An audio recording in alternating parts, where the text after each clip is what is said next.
Assalamu alaikum and welcome to Blogging Theology. Today we're delighted to speak to Brother Mobeen Vaid. Assalamu alaikum, Mobeen. How's it going?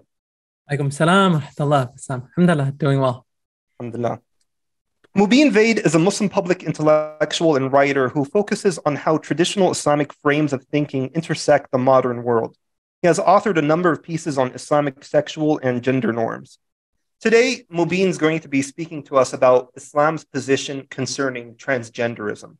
Inshallah, today's presentation will be of great benefit to Muslims wanting to contribute to the public discourse pertaining to these issues. Mobeen, whenever you're ready, the floor is all yours. جزاكم الله خير. بسم الله الرحمن الرحيم. الحمد لله رب العالمين. والصلاة والسلام على أشرف الأنبياء والمرسلين محمد صلى الله عليه وسلم وعلى آله وصحبه أجمعين. قال رب اشرح لي صدري ويسر لي أمري واحلل عقدة من لساني يفقهوا قولي. Inshallah, what I'll do today is walk through really summarizing and synthesizing the core content in two pieces that I've published both on Muslim matters. And they both begin with the title, "The Male is Not Like the Female." I'll describe those papers in a little bit of detail as I walk through them here in the presentation. But I thought it would be good to start up front. And I just want to point out to the listeners that both of those articles are linked to in the description box below. Yeah, and before I got into the topic itself, I thought it would be worth exploring why the topic is why is it important? What's all the fuss about when we start thinking about gender? And I think there are a couple of reasons why the topic of transgenderism becomes important for us, especially as Muslims. Transgenderism historically has been less tolerated socially and certainly religiously. I think most religious communities haven't really had to deal with it a whole lot. It's always been a rare phenomenon. In certain Muslim countries, actually, seeing people who are gender nonconforming was far more common. In the West, however, it has been historically quite rare. You've had some aberrant social practices in certain corners, but for the most part, it was something that was out of the public eye and certainly not something that's been socially endorsed. Nevertheless, it is something that, especially in the last few years, has been advancing rapidly when it comes to social acceptance, cultural endorsement, political and legal support, in a sense, far more rapidly than homosexuality. One can look at homosexual activism starting in the 60s, 70s, 80s, sort of moving along, and just how long it took for homosexuality to become publicly and socially accepted, really a function of decades of ongoing activism. Transgenderism really, in just the past 8 years or so, has taken off in ways that I think most people could not have anticipated. One of the key social movements really happened in the year 2015, where you had Bruce Jenner, right, the famous member of the Kardashian clan, came out as transgender. He subsequently identified as Caitlyn. He went through a number of medical procedures, if I'm not mistaken, and shortly thereafter was designated by Glamour magazine as Woman of the Year, received a lot of public just visibility and popularity. The attention surrounding his transition was huge. He had an interview in 2020 with Diane Sawyer. It was watched by over 17 million people, making it the most watched 2020 episode or program in over 15 years. And so when you talk about just the level of attention and interest that particular event attracted, it was quite significant. By late 2015, early 2016, so just months after the Jenner transition, you have the emergence of bathroom bills that begin to appear. And so you take something that is an extremely rare phenomenon that really exists on the margins, and suddenly you have someone that is a cultural icon, and really not a major celebrity by any stretch of the imagination, but nevertheless somebody who people followed, a household name. For many people, certainly not me, but for many people, somebody that people knew. And now you have something that develops a sort of current, right? It develops social cachet. It starts getting momentum. Now law, policy, culture are trying to respond to this. And some conservative political actors in states begin to pass bathroom bills. And bathroom bills, what they essentially do is designate bathrooms as being locations where sex matters, right? And so the bathroom that you are supposed to use is the one that coincides with your actual biological sex, not your gender presentation. North Carolina is one of the first states that passes a bathroom bill mandating bathroom use according to sex. This bill is rejected roundly. It receives a ton of negative press. Celebrities, politicians, and others come out against it. The NBA had scheduled All-Star Weekend that year in North Carolina. They relocated the All-Star game to New Orleans because they said that North Carolina was transphobic. The NBA is a LGBT ally, as a corporation and institution. And so all of their All-Star festivities, all of the revenue that comes into the state as a function of All-Star Weekend suddenly goes to Louisiana. In addition to that, you have a major public letter that gets signed by leading corporations that have headquarters or large fields of employment in North Carolina. A number of them threatening explicitly to move their offices and work outside of the state. And so, they all signed this declaration affirming trans rights. And this is the first of many that would undergo this. I believe North Dakota or South Dakota, one of the two, also had a similar experience where some of the leading employers said that if you're going to go down this road, we're no longer going to operate in your state. And, politicians, even conservative religious politicians, come out and say that we really don't have much of a choice because we can't stand up on this issue at the expense of millions of jobs, right, for our constituents. Within a year of the bill being signed, it's repealed. So you're talking about something that really 2015, 2016 becomes an inflection point. Everything's moving very, very fast. In addition to this, as a social and cultural movement, it has significant implications insofar as it begins to transform language. And language is a huge point of emphasis when you start thinking about the trans movement. Initially, when we saw organizations and even online technology corporations adjust or accommodate transgender activism, it was met with cynicism, even mockery and jeers. Now, many of those things are standard convention, especially in corporate sites. If you might remember years ago, I think Facebook was one of the pioneers of embracing this sort of 73 gender. I think they had over 70 genders that a user could select on their public profile, and people used to crack jokes about that. Now, if you go on sites like LinkedIn, it's very common for people to identify their pronouns. In fact, it's fully expected now that people will have next to their names their pronoun identification. And so you're already seeing things that previously were looked at as quite strange or rare, which have become conventional and standard for people who are looked at as respectable, honorable, and dignified. Language guides get updated in publications. The Associated Press, they designate the term biological sex as transphobic as part of its style book for writing, for journalists and for their own publications. And likewise, we see this with a number of other journalistic outlets, the New York Times, Washington Post, and others, suddenly start updating their conventions for what acceptable writing constitutes and what is unacceptable. Dead naming is something that becomes verboten. It is looked at as a form of hate speech. And that is the act of using a person's pre-trans name to identify him or her. And so, for instance, just me referring to Jenner as Bruce, if I were simply to mention Bruce Jenner, even in the context of tracing the history, people would say that I'm actually guilty of dead naming. And that becomes something that is looked at as a form of hate, right? It's bigotry. It's an attack on the individual's sense of self. The New England Journal of Medicine, so very old, storied, certainly the most credible journalistic outlet when it comes to medical scholarship and research.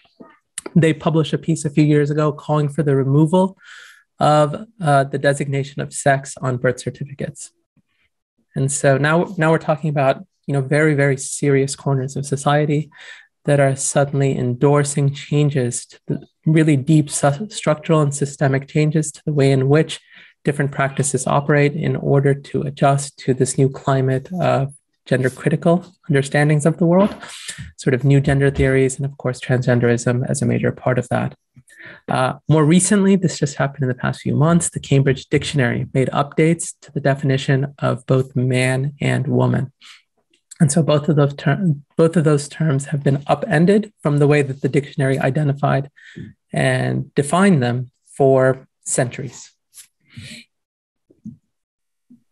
So psychology is another discipline where the effects of transgenderism and transgender activism becomes really clear. If you look at sort of the developments within the field of psychology, one of the big things that's happened over the past few years is the emergence of what is often referred to as affirmative therapy as a framework for treating quote unquote gender dysphoria. And we'll talk about gender dysphoria as a term itself as well, and why that's a significant term. Nevertheless, affirmative therapy is essentially looked at as orthodoxy within psychology. It is looked at as the only appropriate, effective, and moral approach to treating people who are struggling with their gender identity. In 2022, so last year, the DSM, which is the DSM-5, which is a diagnostic manual which chronicles mental illnesses and provides guidelines around treatment or what the underlying symptoms are. It made updates to the sections on gender and specifically gender dysphoria. So even, and this was already updated. So we're talking about something that has gone through multiple revisions over the past few years. In 2022, it was revised further. And so desired gender was changed to experienced gender. So we're no longer talking about the gender that people desire. It's the gender that they're now experiencing. It's who they are. Cross-sex medical procedure was updated to gender-affirming medical procedure. And you'll see that as well. What was once called sex change surgery became sex reassignment surgery, is now becoming gender confirmation surgery or gender-affirming surgery. This is the type of language and categories and concepts that are being adjusted and updated. Cross-sex hormone treatment was amended to gender-affirming hormone treatment. So when you start talking about hormone therapy, now you have to describe it as something that's gender-affirming. Natal male and natal female were changed to individual assigned male or female at birth. So now we're endorsing fully the latest sort of conceptions within gender theory, especially trans activism as part of it. Also, another update that was made was the term differences in sexual development, which has been there for some time, was noted, or rather disorders of sexual development, which is a medical category, has now been updated to differences in sexual development. So we're not looking at this as a disorder. We're not looking at this as something that has otherwise gone wrong or needs to be corrected, but rather we're just looking at it as a form of difference to be accommodated and supported and affirmed. Other places as well, literature and film, huge uptick in trans representation in literature. Historically, you had almost no trans characters in books or in media. Now popular books have trans or gender critical messaging, which are featured especially during Pride Month, but even outside of Pride Month. Popular works, one of them, especially that targets children, is entitled Red, a Crayon Story. And that is a book that tells the story of a blue crayon mistakenly labeled red. And then this crayon suffers an identity crisis, has to deal with different forms of alienation. And suddenly, once this crayon is able to adjust that label to be regarded as blue, it just sort of matches, everything fits together, and his life, his happiness, his sense of self-worth, right? Everything's coming together. And so these types of stories are being written now, targeting children, and that's one of them. Disney, as a corporation, among others, has been at the forefront of this and regularly releases movies and shows that feature trans or gender ambiguous characters. Gender ambiguous characters are really what we're seeing more than explicitly trans characters. And the idea there is that you have a character that is not clearly defined or distinguished by gender. You don't know if this character is a male or a female. The voice is something that is sufficiently ambiguous to support both the hairstyle, the clothing, all the way down, right? Someone who just appears to be very ambiguous and is gender nonconforming in an explicit way, but for children is still a cute character, a nice, a sense of humor, a personality that is amiable. That seems to be the approach that many many media outlets are taking to the introduction of transgenderism to children. Some of the popular shows that Disney supports, The Owl House and Proud Family, both of them have these sort of non-conforming or openly homosexual characters. In addition to that, Disney has put out a public commitment to greater representation moving forward, especially in its Pixar film line. And so we're starting to see this more and more with LGBT characters. The latest iteration of the Toy Story series, which was focused on Buzz Lightyear, had I believe, a lesbian character of some sort. And so, again, you're seeing that more and more now. So that's just sort of a small sample of reasons why this has become a really relevant and important issue. Media and culture, you're looking at society, you're looking at politics, psychology, all the way down. We're seeing a society that is adjusting in really substantial ways to the reality of transgenderism at levels previously unforeseen. And we're all being exposed to this, especially our children, right? And so as a community, we really have to understand what's going on. We have to have a discourse that is engaged with it. And we have to be able to represent our own moral and religious commitments in the face of it. And so that's really the motivation for trying to address this topic. I'm not sure if there are any stats that we can appeal to, but if one were to ask you your personal opinion, is it, are these ideas widespread simply because they're being enforced, or is there really a genuine broad embrace of these, of these notions and of these concepts and, of this completely new understanding of gender? Yeah, and we'll talk about that a little bit as we go forward.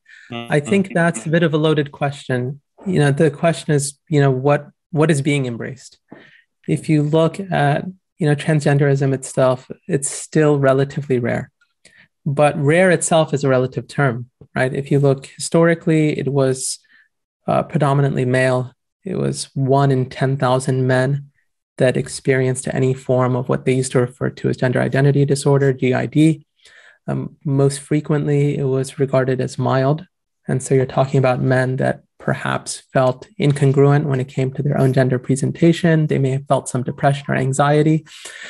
You had, sometimes almost this caricature, but it was also sort of culturally understood that there were certain men that moonlighted as cross-dressers, right? Just to get that out of their system. Perhaps you had a subculture where that existed. Again, small subcultures that existed traditionally. But the idea that you had an entire segment of the population that was being structurally impressed on account of their sort of the incongruence between what they were presenting at and who they really were internally was never there, right? Certainly not to this level. If you look at statistics now, especially among young people who identify as non-straight, and when it comes to gender, as non-binary, the statistics are very high. You have had some studies that have been done on specific counties, so school systems. In Minnesota or Minneapolis and other states, you'll see studies that get done where students get surveyed and they identify, as either non-binary or this and that. And the statistics are very high, so much so that when it comes to non-straight, you're looking at a majority that identifies non-straight. When it comes to non-cis, meaning sort of explicitly male or female in a way that corresponds with their biological sex. Again, very high numbers. What was traditionally not even a category in many of these studies and surveys is now something that frequently exceeds 10%. And the numbers keep going up by the year. And so the younger you get, the more you're seeing this. In addition to that, when it comes to gender itself, I would say a lot of the core fundamental arguments for how gender is being reconceived have in fact been assimilated into the mainstream. And I think certainly within the academy and elsewhere is almost unrivaled orthodoxy, depending on who you're talking to.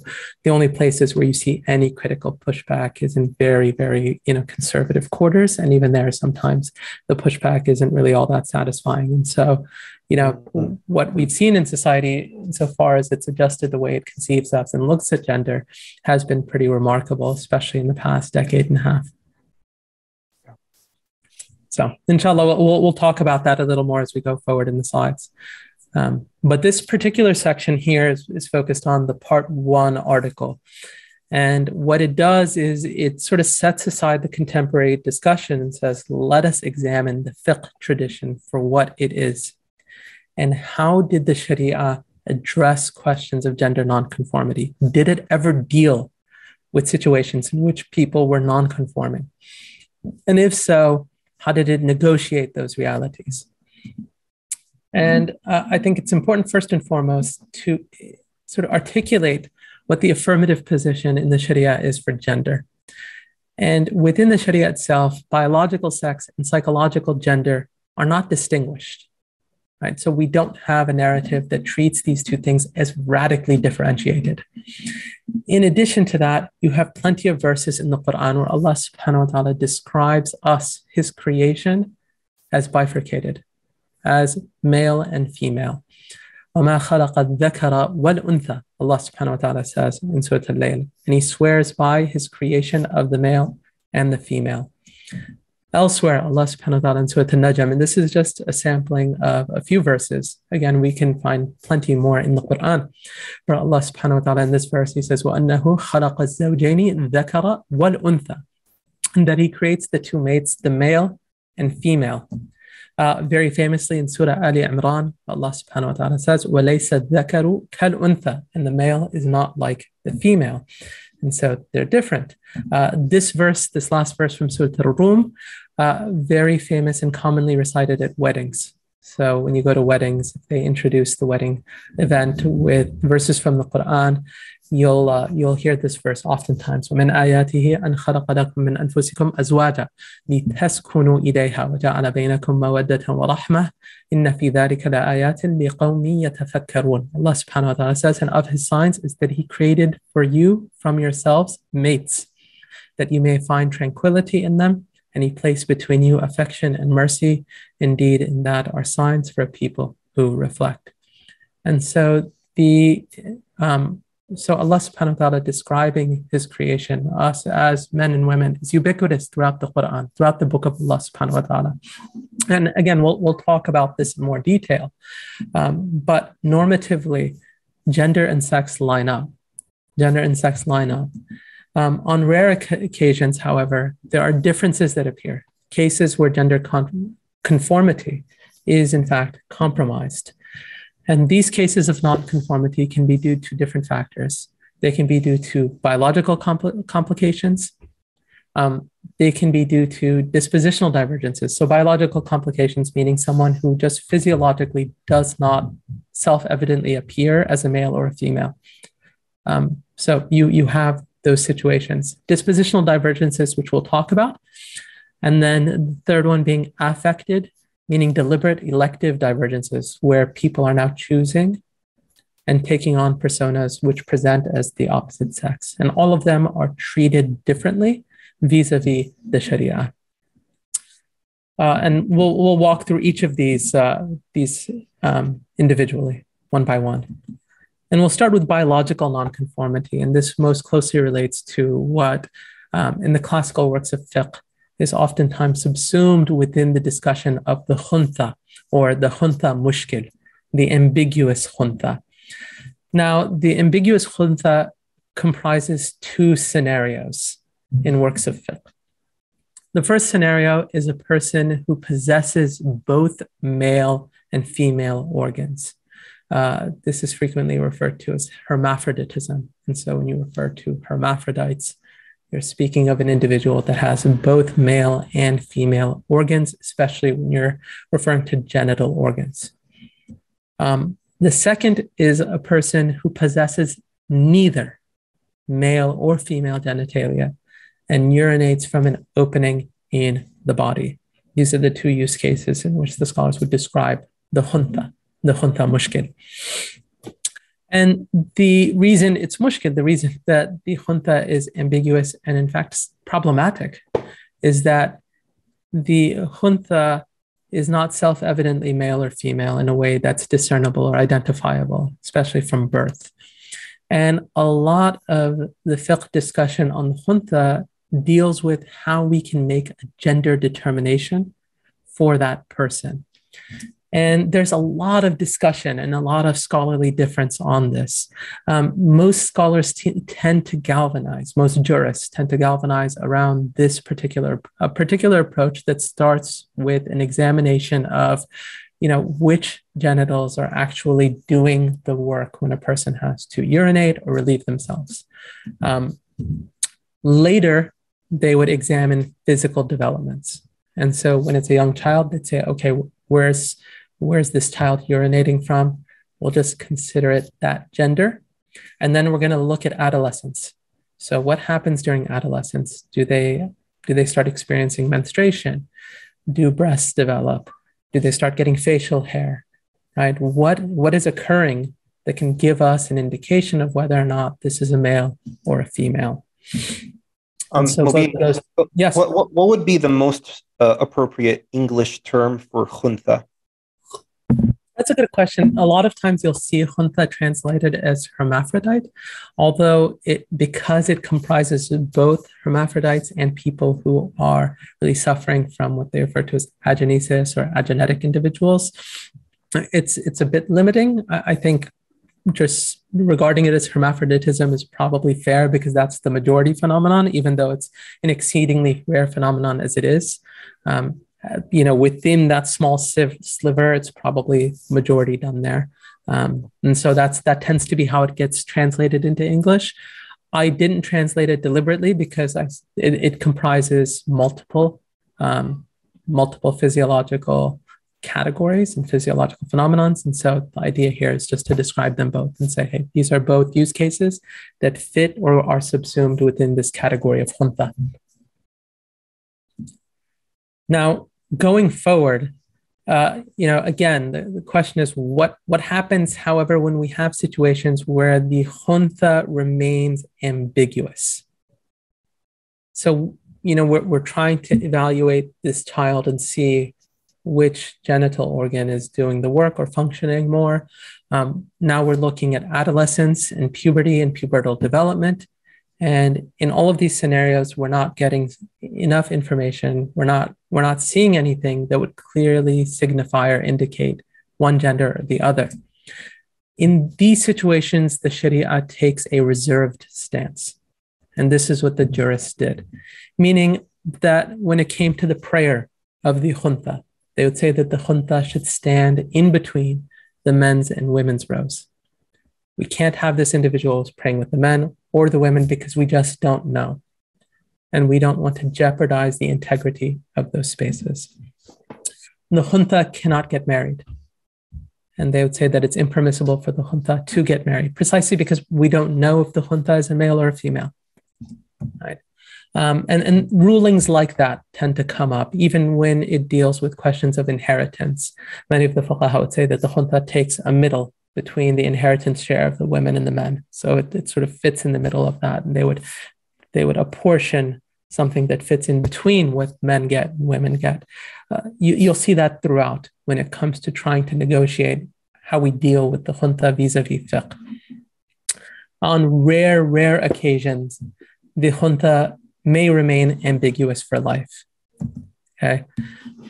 In a minority view attributed to Imam Shafi'i rahimahullah, there is a permission for the khuntha. Now we're talking about someone who is ambiguous all the way down, physiologically, biologically, post-adolescence, and post-pubertal development.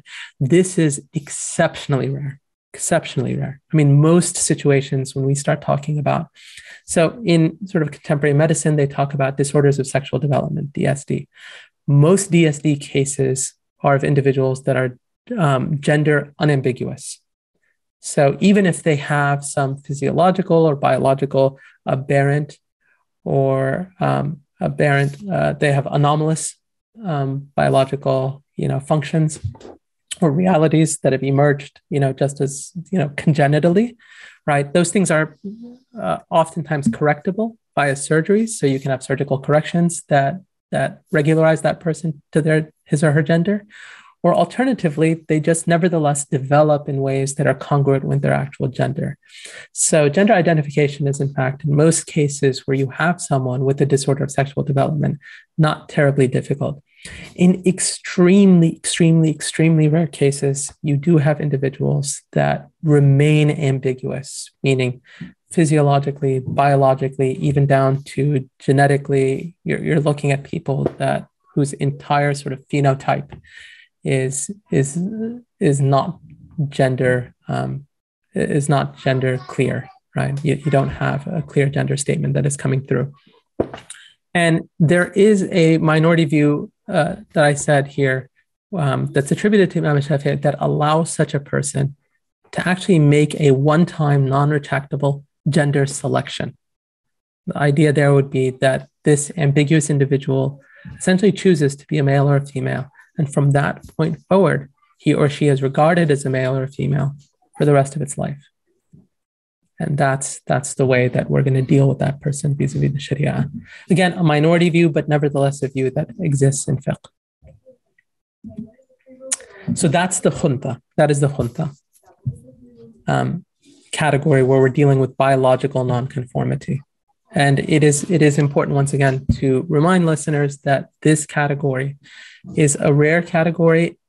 Today, especially, it's very easy to make clear gender determinations, even in situations where disorders of sexual development are there, simply because we can evaluate things at deeper levels, especially with imaging and different medical technologies that we have at our disposal. So we tend to know, hey, this is a male, but he has an additional appendage, or he may have some, a hormonal imbalance or something like that can be corrected vis-a-vis medicine or some surgical activity. However, when you do have this very rare occurrence of someone that is top to bottom ambiguous, you have an entire discursive in the Sharia that deals with the khuntha and actually explicates a full tradition of what the permissions and what the prohibitions are for the khuntha individual and how that person can in fact participate in the Muslim community. Now, sort of setting the issue of biological nonconformity to the side, we transition to people that are biologically unambiguous. Okay, and this is a category where we're talking about dispositional nonconformity. Someone who is dispositionally, they're not choosing to impersonate the opposite gender, but they simply have certain features or characteristics that appear like the opposite gender. And the largest discursive around this is the mukhannath, and we'll talk about the mukhannath here on this slide. The mukhannath is an individual that is unambiguously male, no biological abnormalities to him. Yet he manifests certain feminine mannerisms and affectations ineluctably. So he's not choosing to do these things. And the most common examples include voice, gait, meaning how he walks, and mannerisms. So you may have a man whose voice simply sounds like a woman. Very high voice, sounds like a woman. If you were speaking to him on the phone, you wouldn't know whether you're speaking to a man or a woman. Likewise with gait, how he walks. You may have men who are not choosing to walk a certain way, but they actually have a sway that is most typically feminine and sometimes even flamboyant, right? If you were to look at it, you'd say this man is appearing very flamboyantly feminine in the way that he walks. And likewise with other mannerisms, right? Sort of the movement of the hands and so forth. You can look at these things and say, well, this is a male, but there are certain aspects of his behavior, or in fact, just how he speaks, that appear to me as quite feminine. And the scholars would refer to such a person as a mukhannath individual. So an effeminate male. If you're going to translate the mukhannath, you'd say that this is an effeminate male. Now, the question is, what happens with the mukhannath? You have situations that actually go back to the time of the Prophet ﷺ, where the mukhannathin existed in his era. And the most famous story of a mukhannath is this hadith of heat. And there are multiple narrations of this hadith. And the individual is often identified as having the name heat. You have other narrations that other scholars have speculated on the name. Some say that his name was Mati'. Others say that the name was Hinb. You'll see all of these names reported in classical books. Ibn al-Jawzi, rahimahullah, has a discussion on it. I believe this particular narration of the hadith is in Sunan Abi Dawud, although this hadith is narrated in other books as well. And this narration is from Aisha radiallahu anha قالت كان يدخل على أزواج النبي صلى الله عليه وسلم مخنث فكانوا يعدونه من غير أولي الإربة فدخل عليه النبي صلى الله عليه وسلم يوما وهو عند بعض نسائه وهو ينعت امرأة فقال إنها إذا أقبلت فأربع وإذا أدبرت بثمان. And so this is a very, very common report that you'll see. And the broad description of it is that you have this man who is a mukhannath, and he was permitted to remain in the company of what we refer to as ajnabiyat, meaning non-mahram women. And in this narration, it says that he, in fact, was permitted to remain in the company of the wives of the Prophet ﷺ. And so he used to remain with the women.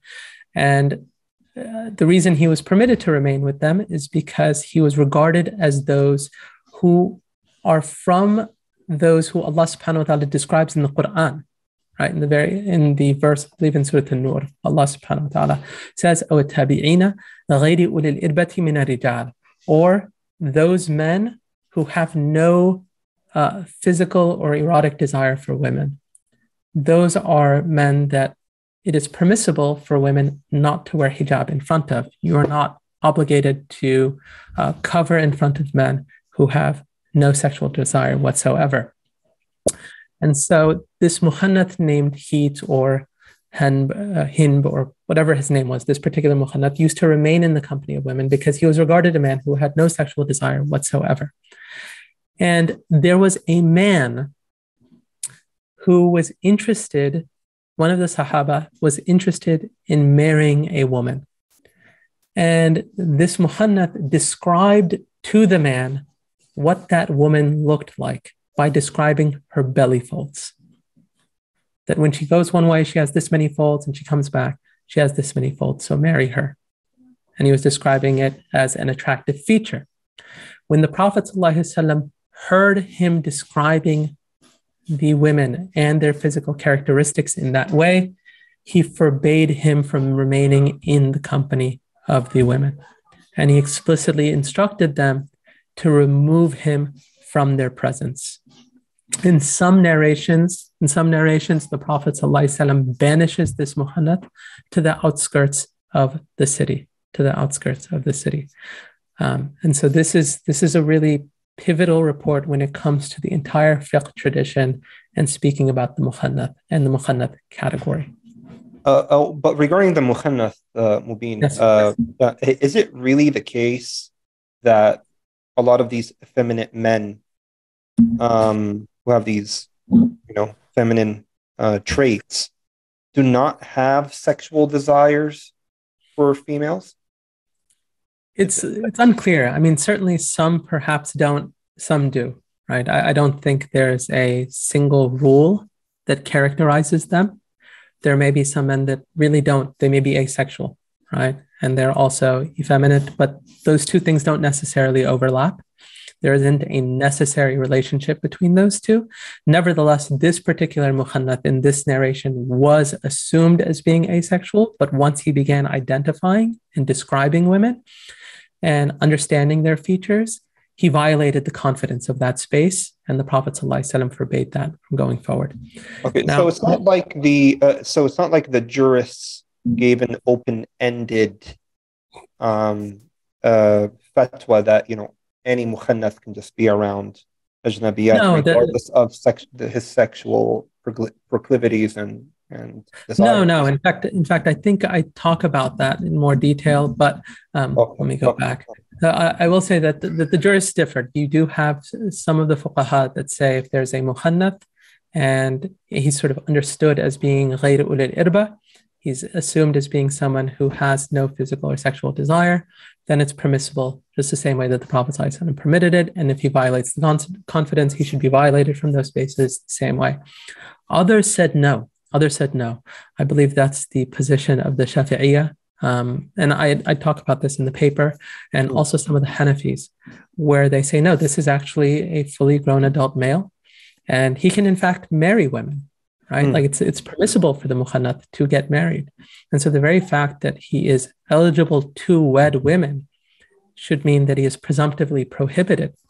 And they also appeal to the fact that in some of the narrations where the Prophet ﷺ prohibits the man from remaining in this company, in this narration here, it says, "Ala ara hada," right? So he's just referring to the man himself. He's saying, he's forbidding that particular man.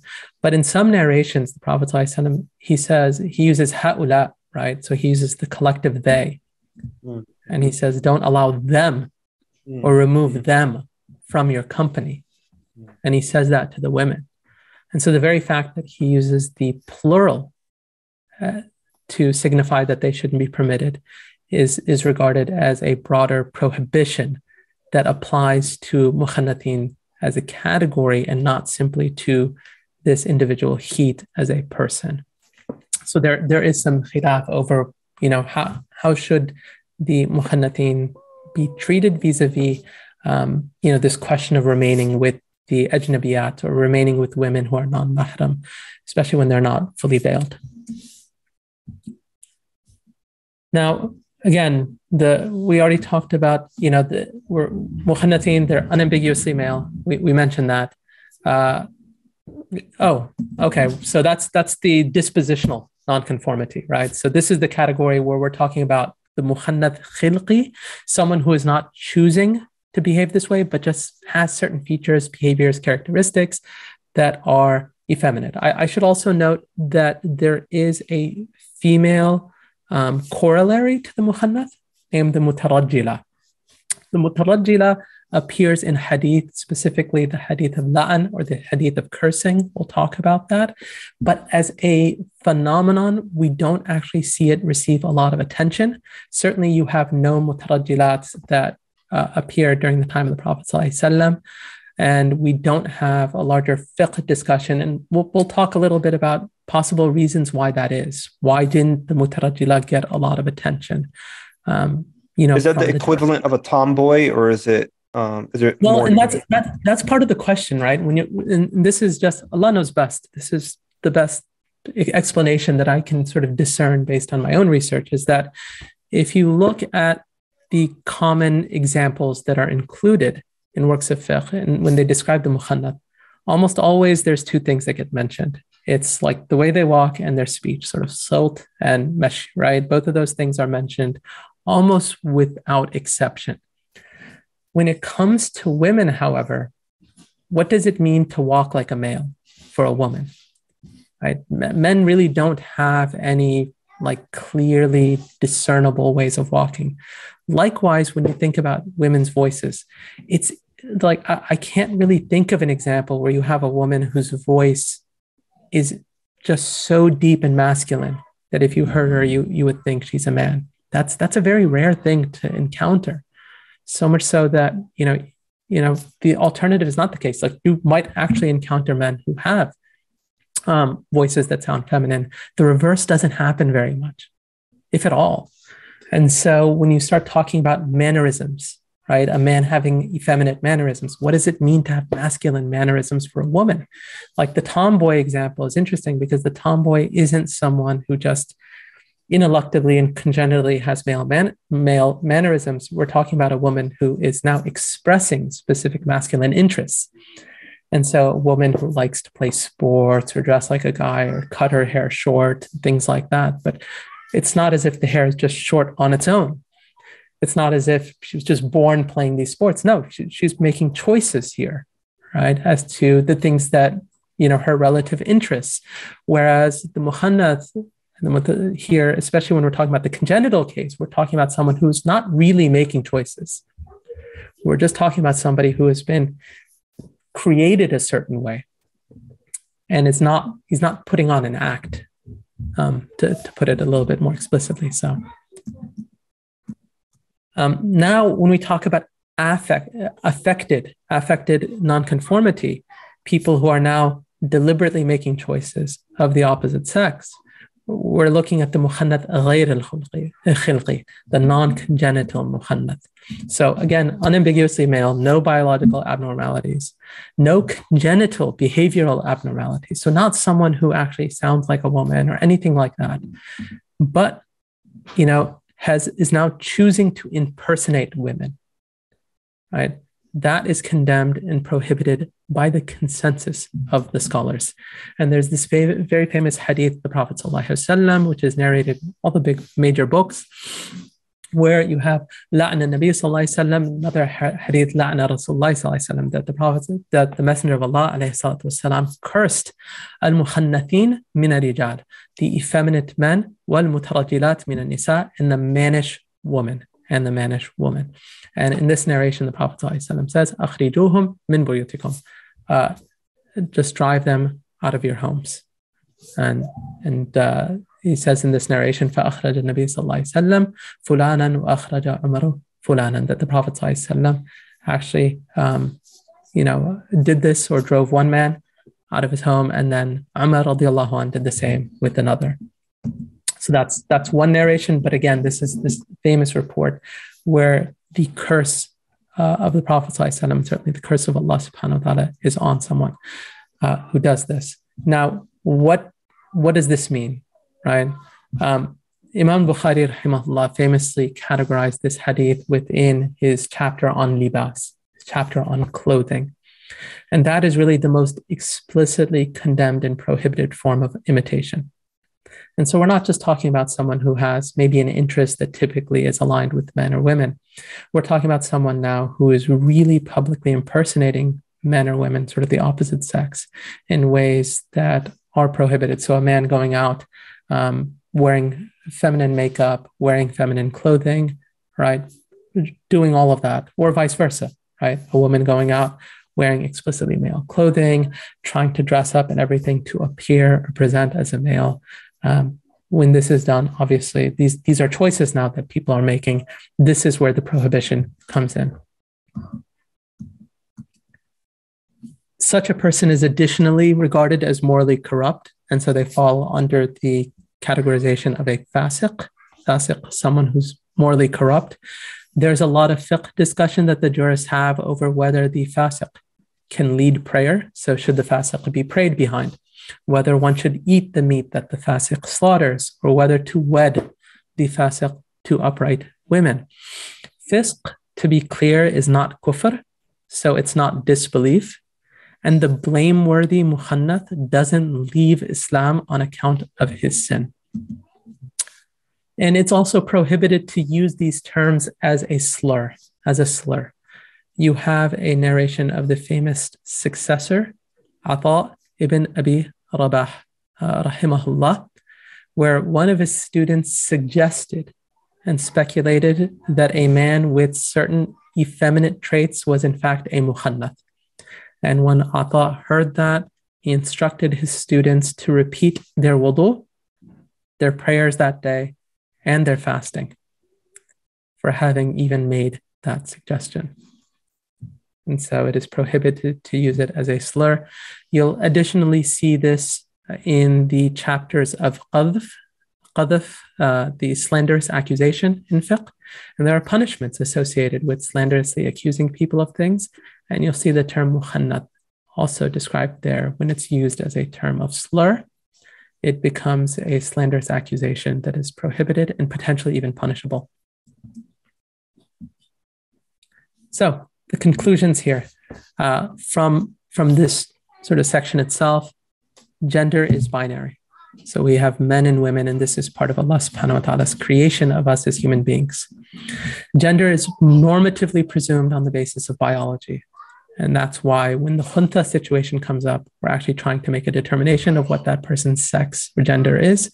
And we're doing so on the basis of biological interrogation. We're not just saying, hey, what does this child like to play with? Right? And like that's not what we're doing. We're actually looking at biological indicants to help us understand whether this baby or this infant or this child is a male or a female.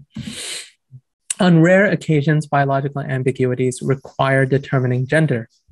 And the Shariah provides methods for that. And it also supports, as many fiqh assemblies do today, the medical uses for corrective procedures when those corrective procedures need to occur. And so when there are disorders of sexual development that can be rectified through medical intervention, it is in fact permitted. On extremely rare occasions, you have gender that cannot be determined biologically simply because somebody is gender atypical in all the way down biologically. And in such situations, a minority permit a one-time non-revocable gender selection, while the majority continue to regard such a person as an ambiguous junta and have a variety of rulings that that person should live under and observe. Mannish behavior for women and effeminate behavior for men are prohibited if done deliberately. And by this, we're really focusing on dress and public presentation more than anything else. We're not just talking about, hey, this woman likes to watch sports, or who knows, play sports, or this guy, I don't know, likes figure skating or ice skating or something. I don't even know what a prototypically something that is exclusively female as an interest would be, but that's not what we're talking about here. We're really talking about something where behaviorally someone is trying to present as the opposite sex in ways that involve them making selections. So even, a man deliberately lightening his voice to sound like a female, a man deliberately acting flamboyant to present like a woman, when those things are being done deliberately, that's where we have problems. I'll also add an additional thing that many of the scholars do talk about when it comes to the congenital muhannath. Okay, and I didn't mention this. When it comes to the congenital muhannath, the vast majority of jurists say that the man who has certain feminine features on account of just him being born that way, Allah created him that way, there's nothing morally blameworthy about that person himself. So he's not a fasiq just because, he's a Muslim, he's a believer. And in fact, some of the scholars say that a muhannath can, in fact, someone who's sort of congenitally a muhannath can be a person of great piety, Some of the scholars say that such a person is obligated, and I believe this is the position of Ibn Hajar, rahimahullah, and others. I chronicle this in the paper, where he says that such a person is obligated to make effort to regularize himself in a way that is conforming with his gender. And so if a man has a light voice that sounds feminine, he is obligated to make effort to sound like a male. Or he is obligated to make effort to adjust the way he walks. Can he walk without that sway? Right? Can he get accustomed to walking without that sway? If so, he is obligated to try it and to continue trying it. The majority of jurists say that such effort is not mandatory or obligated. Again, it's just an area in which there is some disagreement. Nevertheless, the congenital muhannath, someone who simply is born this way and Allah created him that way, there's no blame on that person for those things that he's doing that are not his deliberate choice. And that's obviously a big difference from the affected muhannath, or the muhannath ghayr al-khilqi, who is now making choices, or likewise with the mutarajjila, who is making choices to present as the opposite sex and taking on the affectations of the opposite sex. Dispositional nonconforming behavior, as we said, is not sinful. And as I just mentioned, some require effort to regularize as much as possible.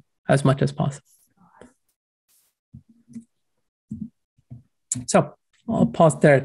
Any questions up till now? Oh, no, great. Jazakallah khair. Okay. No problem. So we're going to now sort of hit into our stride, which is the last two sections. And this entire, I guess, going forward, from this point going forward, we're going to be focused on part 2 of the paper, which was published on Muslim Matters, I believe, in 2020. And this really focuses on contemporary transgenderism, and understanding transgenderism as a topic. We'll also make a few digressions, but related digressions within the topic of gender itself, so that we can understand how all of these things are interrelated and why it becomes complicated for us as individuals, and certainly for us as a community, and why it's really urgent for us to start thinking about this issue and addressing it seriously. So we'll start here. As I think an important way to really begin this topic is by thinking of our gender ontology. What is our conception of gender? How do we understand gender itself? And how has gender been reframed and recast in contemporary gender theory?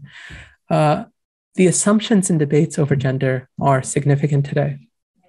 Transgenderism itself is predicated on two things, which are interesting in some ways. On the one hand, it severs any necessary relationship between gender and sex. So your gender, which is how you psychologically conceive of yourself and how you present to the public, right? Your gender identity is seen as being almost a free-floating variable, entirely distinct from your biological sex. So these two things are seen as bearing no immediate relationship, right? On the other hand, it also radically destabilizes gender as a concept. And then it relies on very crude biological essentialisms to advance the idea that the only way in which gender can be fully affirmed is by making sex-based changes. And we'll talk about all of that. There's all sorts of contradictions and incoherences that sit at the very heart of transgenderism as a sort of intellectual and conceptual discursive, right? When you start thinking about this as a field of study and a field of literature and a field of writing and thinking, let alone as a social phenomenon, there's all sorts of contradictions that are at the heart of it. So gender, according to certainly contemporary gender theory, but any transgender advocate, him or herself, will say the same thing, is that gender is viewed as a function of social expectation. It is contributed to by various factors, importantly environmental ones. And this is derivative of what certain feminists have been writing about for some time, especially Judith Butler, who herself borrowed the concept of performativity. And performativity is this idea that gender is something that we bring into existence. We apply certain social expectations on individuals. We craft and create certain terms and categories, and we apply them on individuals. And by employing the language that we do, by constructing the environment that we have, we bring gender into existence. And we retrench gender over and over again. We reinscribe this idea of gender in individuals through this ongoing practice of performativity. Okay, so that's a really essential cog in the entire gender framework, or the gender ontology of the contemporary gender theorists, and certainly many feminists themselves adhere to this as well.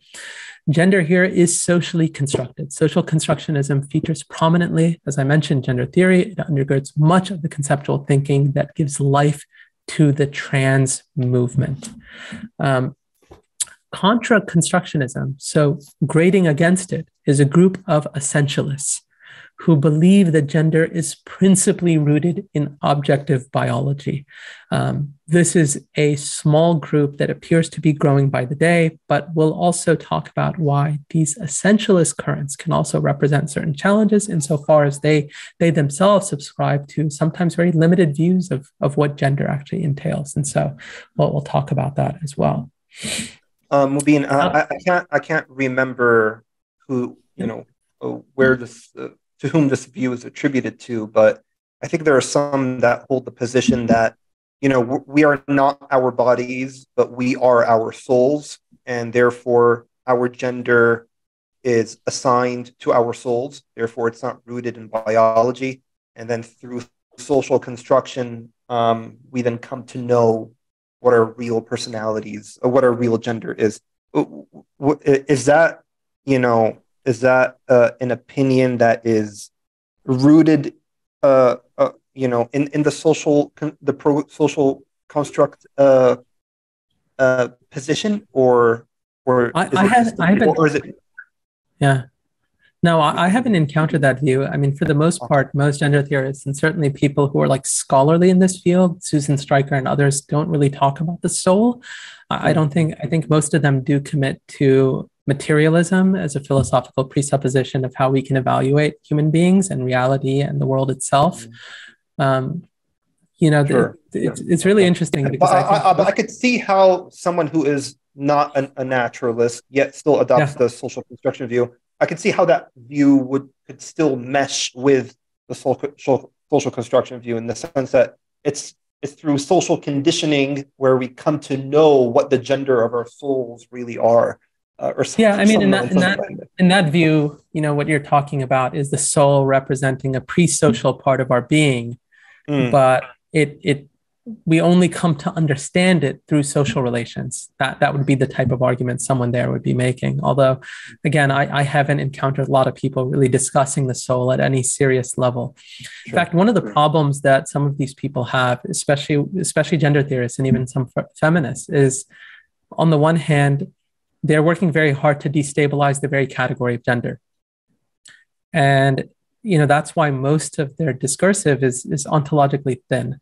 They don't speak oftentimes about reality. They don't speak about things as being real in any serious sense. Judith Butler has a very, very famous line where she talks about her own lesbianism. And she says that the only thing she's ever known, right? And I'm sort of paraphrasing, but she says the only thing she's ever known is how to be a lesbian, right? And so she doesn't say the only thing I've ever known is being a lesbian. She says is how to be, right? That it itself is like what she understands herself as in the world is environmentally contributed in a way where this is how she has learned how to be, that she is performing in a particular way as a function of all of those social expectations and the way that she is related to them, but not that what she is can be described as something essential to her, right? Like it's been contingently constructed, and that contingent construction is something that she doesn't ever fully escape, right? And so, some of these people are in fact working very hard to argue for a degendered society overall. We would be better off by getting rid of all of this gender business altogether. The gender itself is a sort of prison for the individual. We are unnecessarily confining people into these stultifying ways of conceiving of themselves. And in addition to this, there's a whole category of philosophers that apply that same constructionist rhetoric to sex. And so not just gender constructionists, but sex constructionism, which is to say that the way you identify discrete biological features or characteristics of individuals is a choice that you're making. And that choice could be different, right? And so, for instance, we would look at our fingers and we'd say we have 5 fingers, but we've created a label for them. We might say other societies never actually labeled individual fingers. They just spoke as the hand as a whole. And they just talked about the hand over and over again. And that's because the fingers were less relevant to them than the whole hand. So what you have is societies that are making choices about, whether this finger should be viewed as distinct from the hand, as an important segment of the hand, or irrelevant, simply a piece of the total whole, which is the hand, right?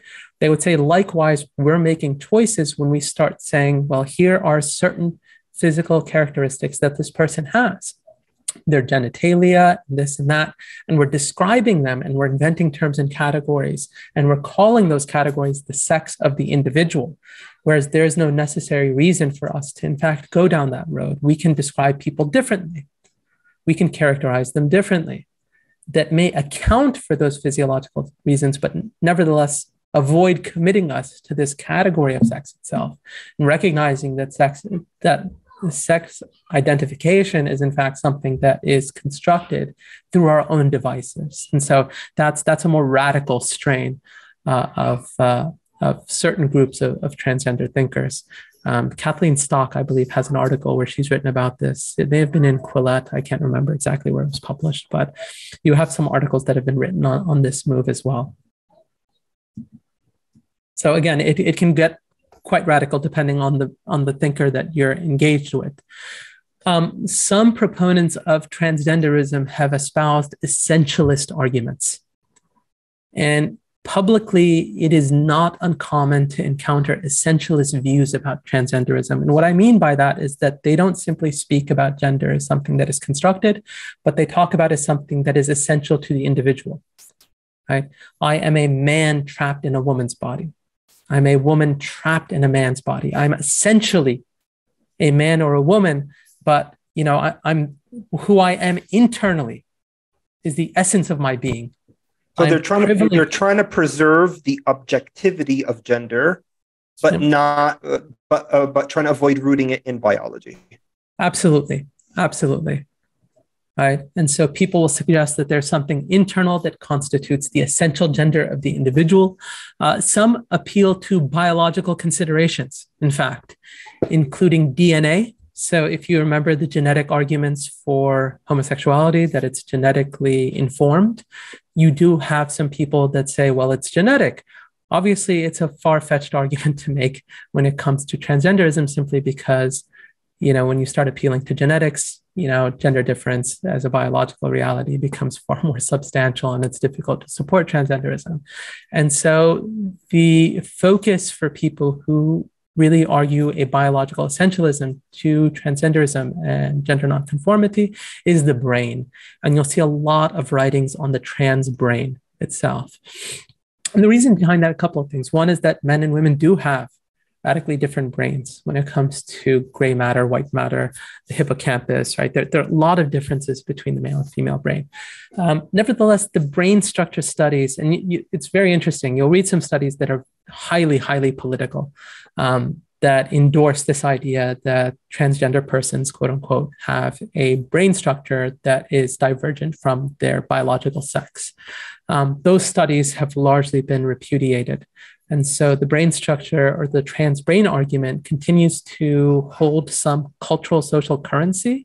But I think in serious sort of medical spaces, no one really adheres to it. And I actually examined some of those studies, as well as the critiques that those studies have solicited in the article itself. So people who are interested in that aspect of sort of the entire discursive of transgenderism, they can find a good dialogue and overview of that topic and examination in the paper, The Male Is Not Like the Female, Part 2, inshallah. Anne Lawrence, and this is just a segment where she's a writer who did a fair amount of analysis, especially on the big papers that were being used to assert this trans brain theory. She writes, the brain sex theory was never helpful in explaining clinical observations. Now it has become irrelevant to explaining neuroanatomical observations. It is time to abandon the brain sex theory of transsexualism and to adopt a more plausible and clinically relevant theory in its place. And so there are a number of people who have written similarly about the fact that these past studies should be disregarded, and we need to stop engaging things that are pseudoscience or simply cannot hold up even under a minimum level of scrutiny. So that's when we start talking about gender ontology. These are just some of the issues that we encounter today. Now, when we start thinking about Islam and gender, the question is, how do we conceive of gender as Muslims? Islam's treatment of gender is principally anchored in biological composition. And we saw this even with the khuntha and the khuntha mushkil. Sort of where does it begin? It begins with biology. Men and women simply are as Allah subhanahu wa ta'ala made them, with deep differences biologically and otherwise. In addition to that, gender differences are confirmed and often accentuated in the Shariah. They are given effect and honored with rulings that relate to our differences and bear on us as individuals. One of the things I find very interesting, and this is part of the reason why transgenderism becomes a difficult topic for Muslims, is that gender is such a difficult topic for Muslims. We are living in a time where there are active efforts, both in scholarly spaces and non-scholarly spaces, to gender neutralize our society, to treat gender difference as something that is hostile specifically and especially for women, that it somehow oppresses them to think of themselves as categorically different than men. And there's been so much effort put into not even sort of evening the playing field, but of denying that men and women have different capacities.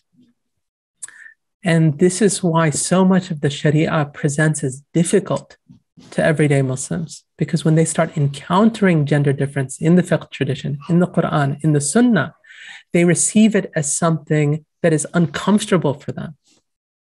They see it as atavistic or outdated. They look at it and they say that that must have been a vestige of patriarchal times and eras, pre-technological societies, and so forth, right? Where your entire society was patriarchal and heteronormative and all of these, nefarious things, such that women didn't really actively have a voice. And so you have this gender denialism that many Muslims are constantly engaged in, or gender minimalism, right? That the gender is only substantial in these specific areas, but otherwise we're supposed to disregard it. And I find it fascinating at times because you'll have people who write about gender in a way that almost treats Islam and the Sharia as if it doesn't really affirm gender difference in a meaningful way, when the exact opposite is the case. And you can hardly study a chapter in fiqh except that you come across deep differences between how certain things are done for men and women. And this begins with tahara and all the way through Hajj and buying some, everything is inflected by questions of gender. And so, people who deny those differences, I think oftentimes, or minimize them, perhaps to make Islam more appealing for young Muslims who grade against this notion of gender difference, I think are doing themselves a disservice and doing young people a disservice and their sort of constituents a disservice insofar as they're misrepresenting the Sharia. But they also set themselves up, because how can they then go about confronting questions like contemporary gender theory? Because they've absorbed, imbibed, and endorsed so many of its presuppositions related to gender.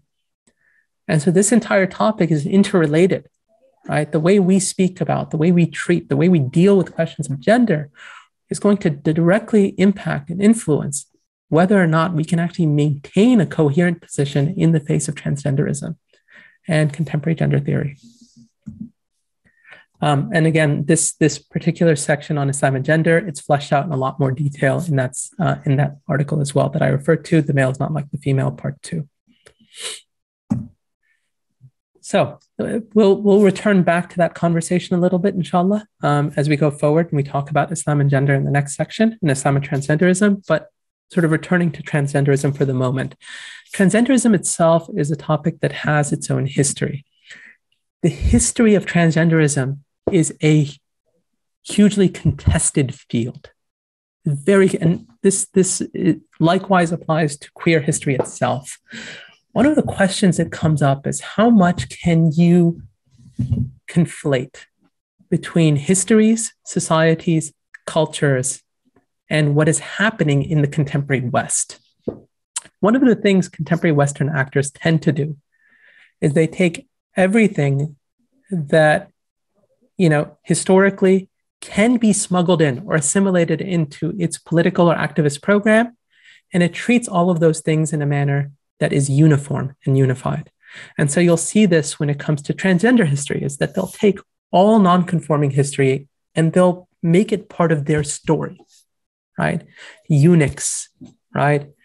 Hijras, their gender personas and tribes. Joan of Arc was transgender. What does that even mean? What does it mean when you start referring to historical figures in this way? Or you start referring to different social phenomena in different societies in different places and say, well, that's all transgenderism. Well, did these people, like were eunuchs, did they look at themselves and say, I'm a woman trapped in a man's body? Did they identify in that manner? What do they know about hijras, for instance, in the subcontinent, such that they can talk about them as transgender persons, right? There's a lot of appropriation. There's a lot of appropriation of other people's histories into these contemporary categories in a way that bolsters their own public arguments and allows them to present themselves as something that sort of has a huge history to it. Like what they're arguing for intellectually, what they're arguing for philosophically is something that predates the modern world, predates the late 20th century, right? And suddenly now we have a whole diverse range of peoples and societies and cultures that can all be tied into this movement for liberation and freedom and affirmation and the civil rights struggle of the transgender person. Now, as understood today, transgenderism is really a very, very modern phenomenon. When we start thinking about transgenderism as it's understood and the way it's spoken about, the first surgical operation done on an individual, when we talk about sex change surgeries, was done for Lily Elby, and that was a Danish painter who underwent surgical intervention in 1930 in Germany. It was highly experimental at the time. He underwent 4 more surgeries and died in the year 1931. So roughly a year after the first surgery, he went through the first surgery, and then 4 surgeries later died. It was a very, very experimental procedure at the time. Later on, you had more people who underwent sex change surgeries, and obviously they became better at performing them. And so you have this man who was born George Jorgensen.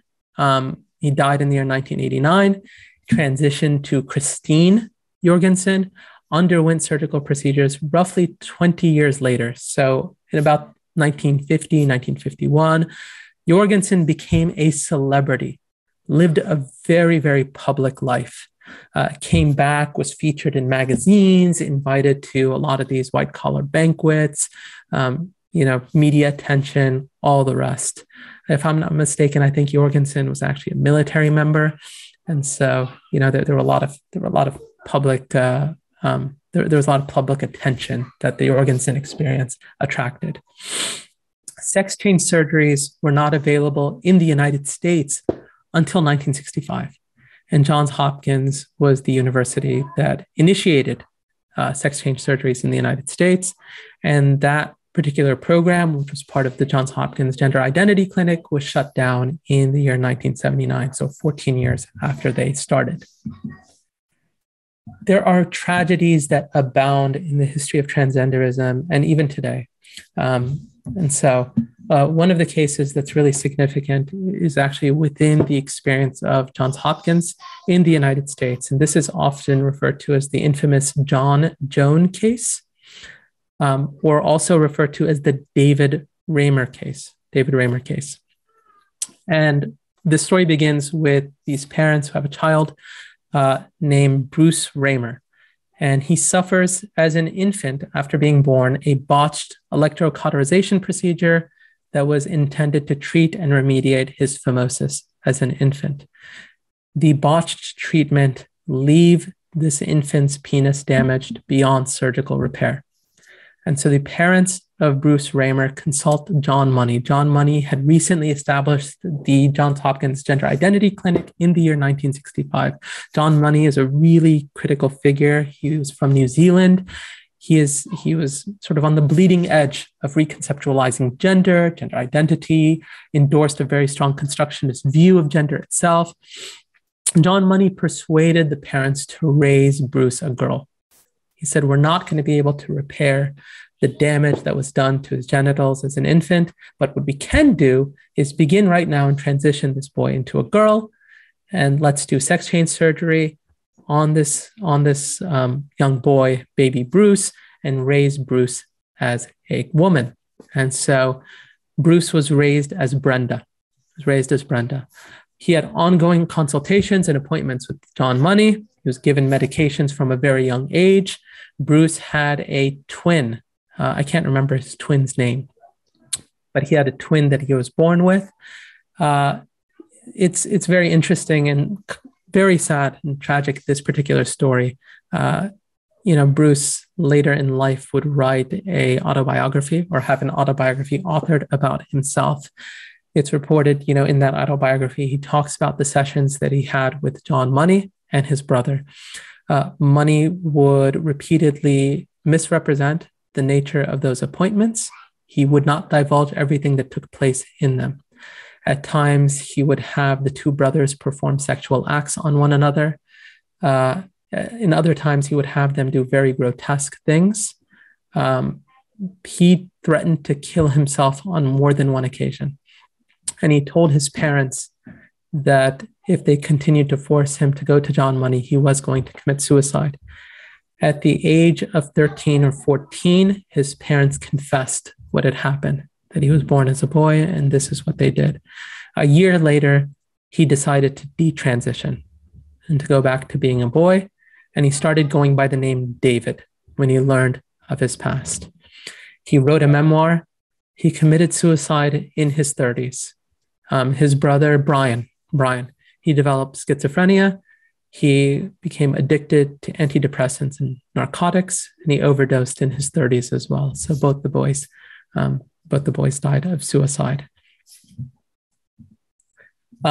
This particular event was hugely scandalized. And it was one of the main reasons, in fact, that the gender identity clinic at Hopkins was closed in 1979. There were a number of papers that were written essentially apologizing. Money himself, but certainly others wrote in journals and elsewhere. And these are also mentioned and examined in the paper about the fact that it really was ineffectual. They weren't able to have any key success stories that came out of that gender identity clinic. Money is regarded as a key figure in the development of transgenderism. John Money was also a controversial figure because he wrote pieces on pedophilia, and he also advocated destigmatizing incest. He saw it as a form of natural love that societies need to endorse and support.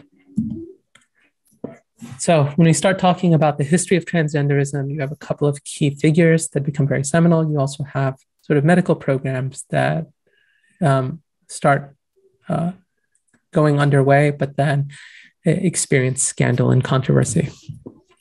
Now, the question here comes in, well, how do we understand transgenderism as a phenomenon today? How does it manifest itself socially and culturally? And there's a lot of debate over the phenomenology of transgenderism, huge amount of debate, and it really depends on who you're talking to. Almost all people agree that all transgenderism cannot be accounted for according to a uniform theory or a unified theory. There's no single theory that can be used as a sort of meta theory to describe transgenderism as a whole. Nevertheless, you do have some shifts that have occurred. One of the major shifts that's occurred in language, which we talked about in the beginning, but really was very important when it comes to transgenderism today, is the shift in language with gender identity disorder, which was the clinical condition that was used to describe what we today refer to as gender dysphoria. So GID, gender identity disorder, was changed to gender dysphoria in the year 2013. And the assumptions of both terms are important as the reason why. So gender identity disorder treated as presumptively problematic the fact that a person had a divergent gender identity, right? They had a gender identity problem, right, which was a mental illness. Now what they're saying is that the problem is the dysphoria. So the relevant psychological concern is one of distress, anxiety, anguish. How do we get that person to a feeling of comfort with who they are? And so gender dysphoria has been designated and coined for that reason. Affirmative therapy advocates, and affirmative therapy is really, as I said, the most popular approach. It's looked at as the moral, ethical, and supportive way of being a trans ally. They promote full-on support. They say that it is our moral responsibility as individuals to support people who are going through or dealing with gender dysphoria. And the controversy over their conceptualizing of support is that support often entails urging to the point of coercion.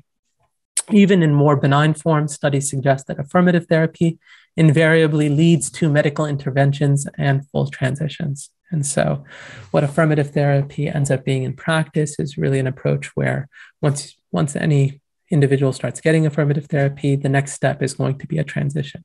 Right? The affirmative therapy really doesn't countenance the possibility that a person is merely confused or going through a phase in his or her life, right? Those types of things are completely off limits. In fact, that possibility is frequently looked at as offensive. And this has become a point of controversy even amongst trans advocates. In recent years, you've had surgeons who conduct sex reassignment surgery, right? Sex change surgeries, and are working in gender clinics who are saying, we really need to slow down and interrogate some of these cases and do a better job vetting. And this is something that I really don't understand in the United States in particular. In Europe, we see, especially recently, a number of developments where institutions and government, sort of policy, law, all of these things shifting to at least introduce some criteria and limits to the reflexive move to affirmative therapy. And even people who espouse and support transgenderism in those societies are recognizing that it doesn't help the movement to have people who aren't really like prepared, ready, or going through like a full, they don't need a full gender sort of change or transition to be pushed into that in ways that ignores any reluctance that they could possibly have. They see that as potentially jeopardizing the integrity of their movement. In the United States, however, that discourse has not emerged in any meaningful way whatsoever.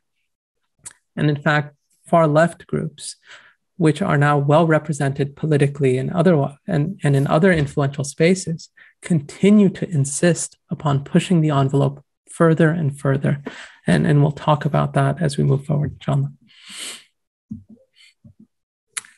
Now, although it's contested, you do have a group of psychologists who are disparagingly regarded as transphobic by trans advocates. They've endorsed the following schematization for understanding gender identity disorder or gender dysphoria. I'll use gender dysphoria just because it's the contemporary term, even though I personally am of the view that gender identity disorder obviously is a more accurate characterization of what it is that we're dealing with.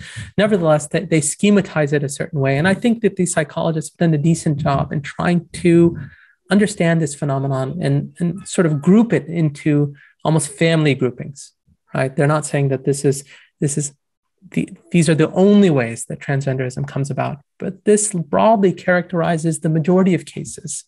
And it's helpful in understanding sort of the methods, the themes associated with them, what people should be looking out for. And what they do is they break down transgenderism into three large groups. They say that you have gender dysphoria that exists amongst children. So childhood-onset gender dysphoria. You have autogynephilic gender dysphoria, and then you have rapid-onset gender dysphoria. And inshallah, I'll describe those in the coming slides. So we'll walk through these one by one, inshallah.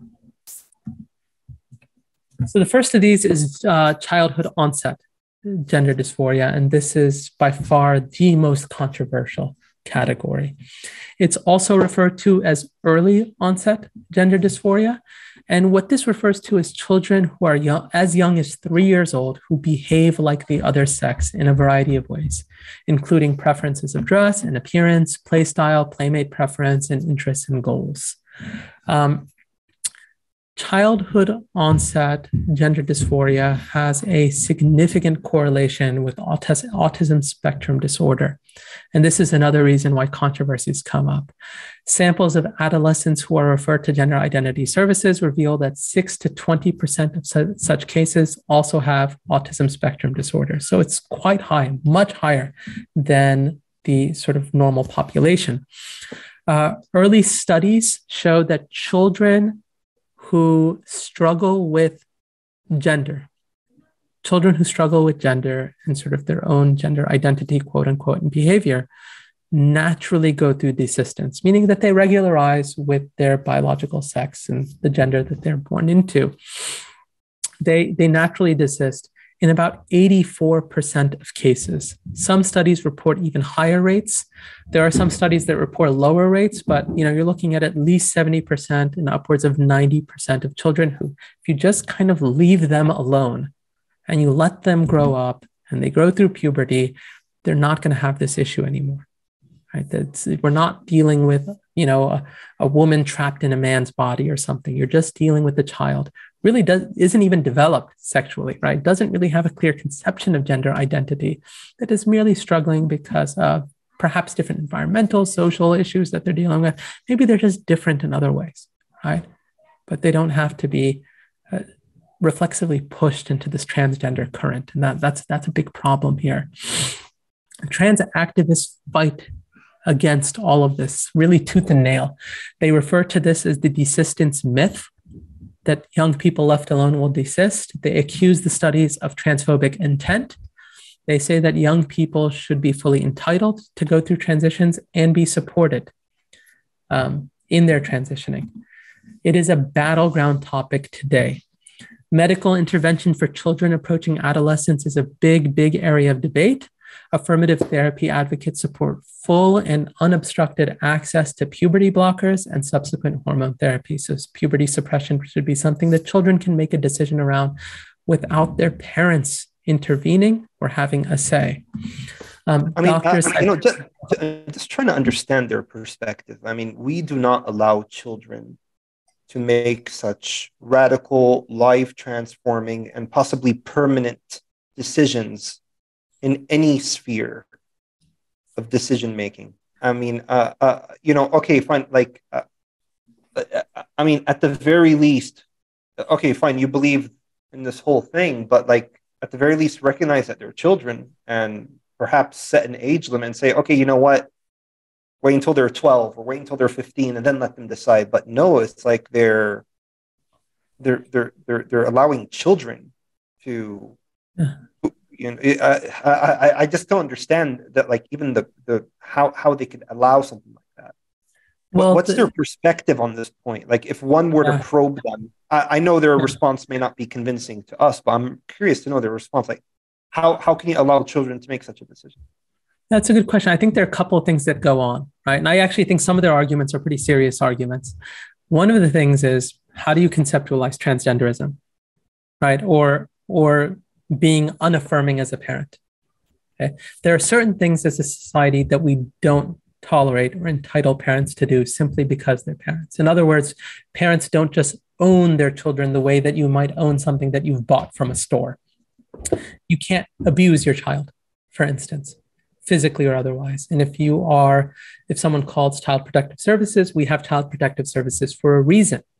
We have Child Protective Services precisely because we recognize that children cannot protect themselves in many cases, and sometimes are going to be subject and victim to horrible forms of abuse, and they need to be saved from those circumstances and contexts. What they would say is that not affirming children is a form of abuse. And if you're allowing children to remain in abusive homes, the likely outcome is going to be suicide. And so are you going to stand pat while these children become suicidal and take their own lives? Or are you going to intervene as a society and save their lives? So now you've really upped the ante when you start talking about this. You're not just talking about a child that wants to play dress up. You're talking about a decision that's life or death. The other thing they do, and this is the argument that I when I mentioned that I think some of them are serious, this I think is a very serious discussion, is, what they do is they problematize discussions of consent and even childhood, right? What does it mean to be a child? What is the dividing line between child and adult? What does it mean to say that children can't consent to specific decisions, or they can't make informed decisions about their own lives at certain ages? Right? They might concede, okay, perhaps a 3-year-old can't, but who's to say a 5, 7, 8, 10-year-old doesn't have the intellectual wherewithal and the personal wherewithal to make a decision like that? Right? Like, what magically changes between 17 and 18 or 14 and 15 such that one child is strictly prohibited from exercising his or her right in a society, and the other is fully entitled to make that exact same decision? What is the cosmic event that happens, right? And that's like a philosophical argument, right? And it's a serious one because, if you sit back and think about it, I mean, we look at it ourselves. I mean, even the Shariah, an individual is mukallaf.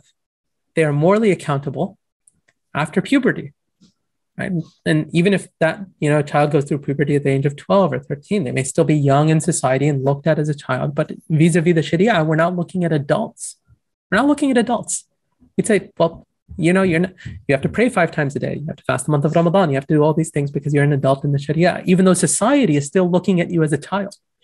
Right? Well, I guess from within the Islamic paradigm, we could try to be consistent, but but if we were to probe them on their consistency, and it's like, okay, fine. So you're recognizing that children are capable of discernment on an extremely life-transforming decision that will impact their lives permanently, especially if you're going to use puberty blockers and whatnot.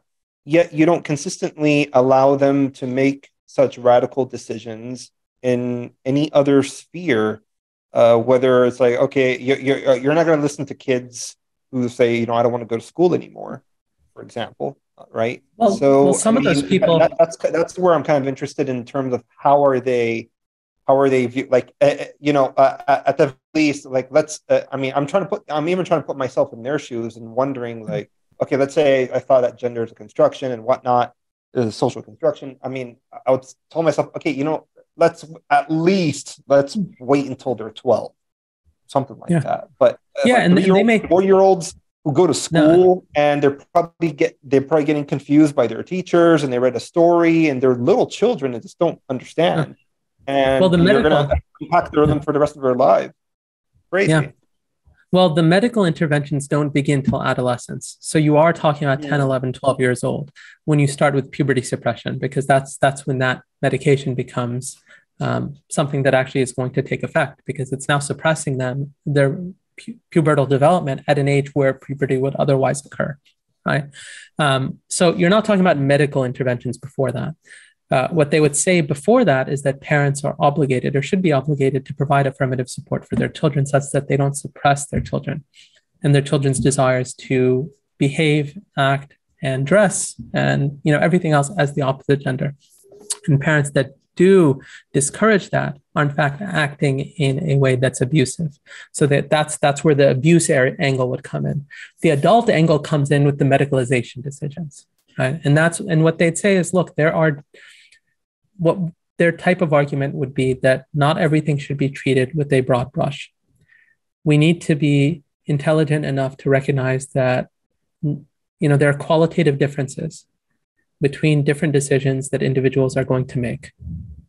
And as a society, we need to permit people to make those decisions at an age that's appropriate relative to their maturing and individual development and the type of decision that's being made. So they'd say, look, a 12-year-old or an 11-year-old is old enough to make a decision about whether or not he or she wants to go through puberty or would rather begin socially transitioning or medically transitioning to the opposite sex.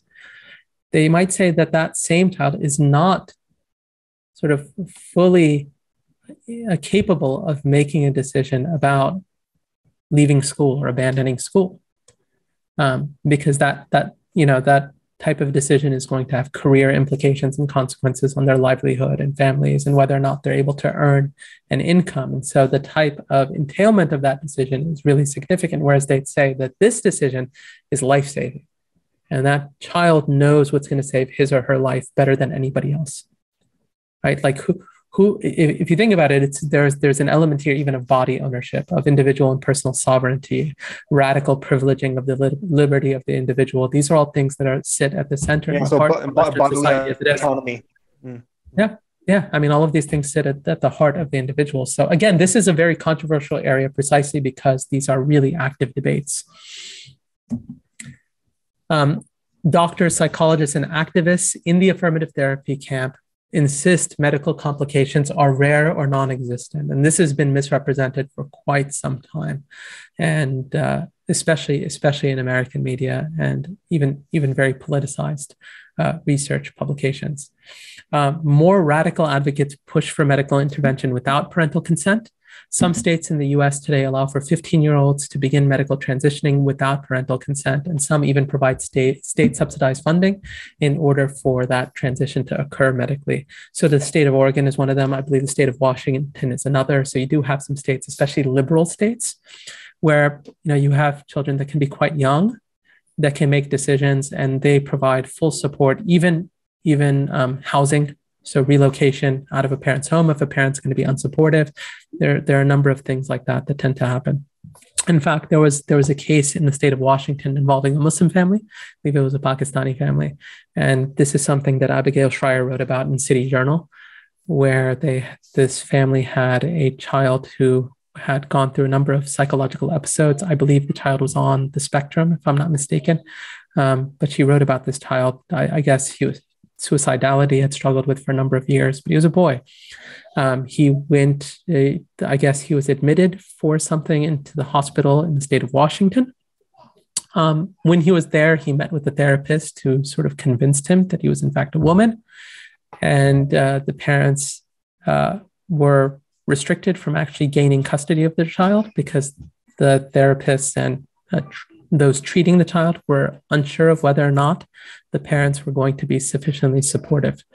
The father ended up calling friends of his, doctors and others, and lawyers.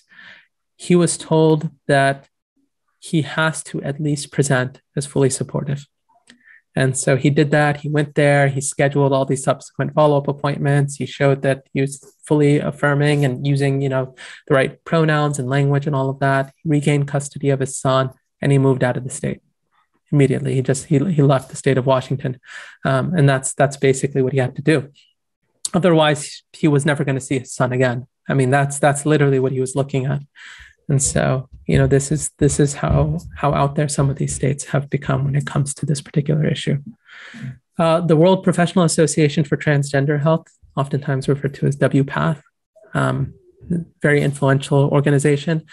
They actually set recommendations and guidelines for transgender policy.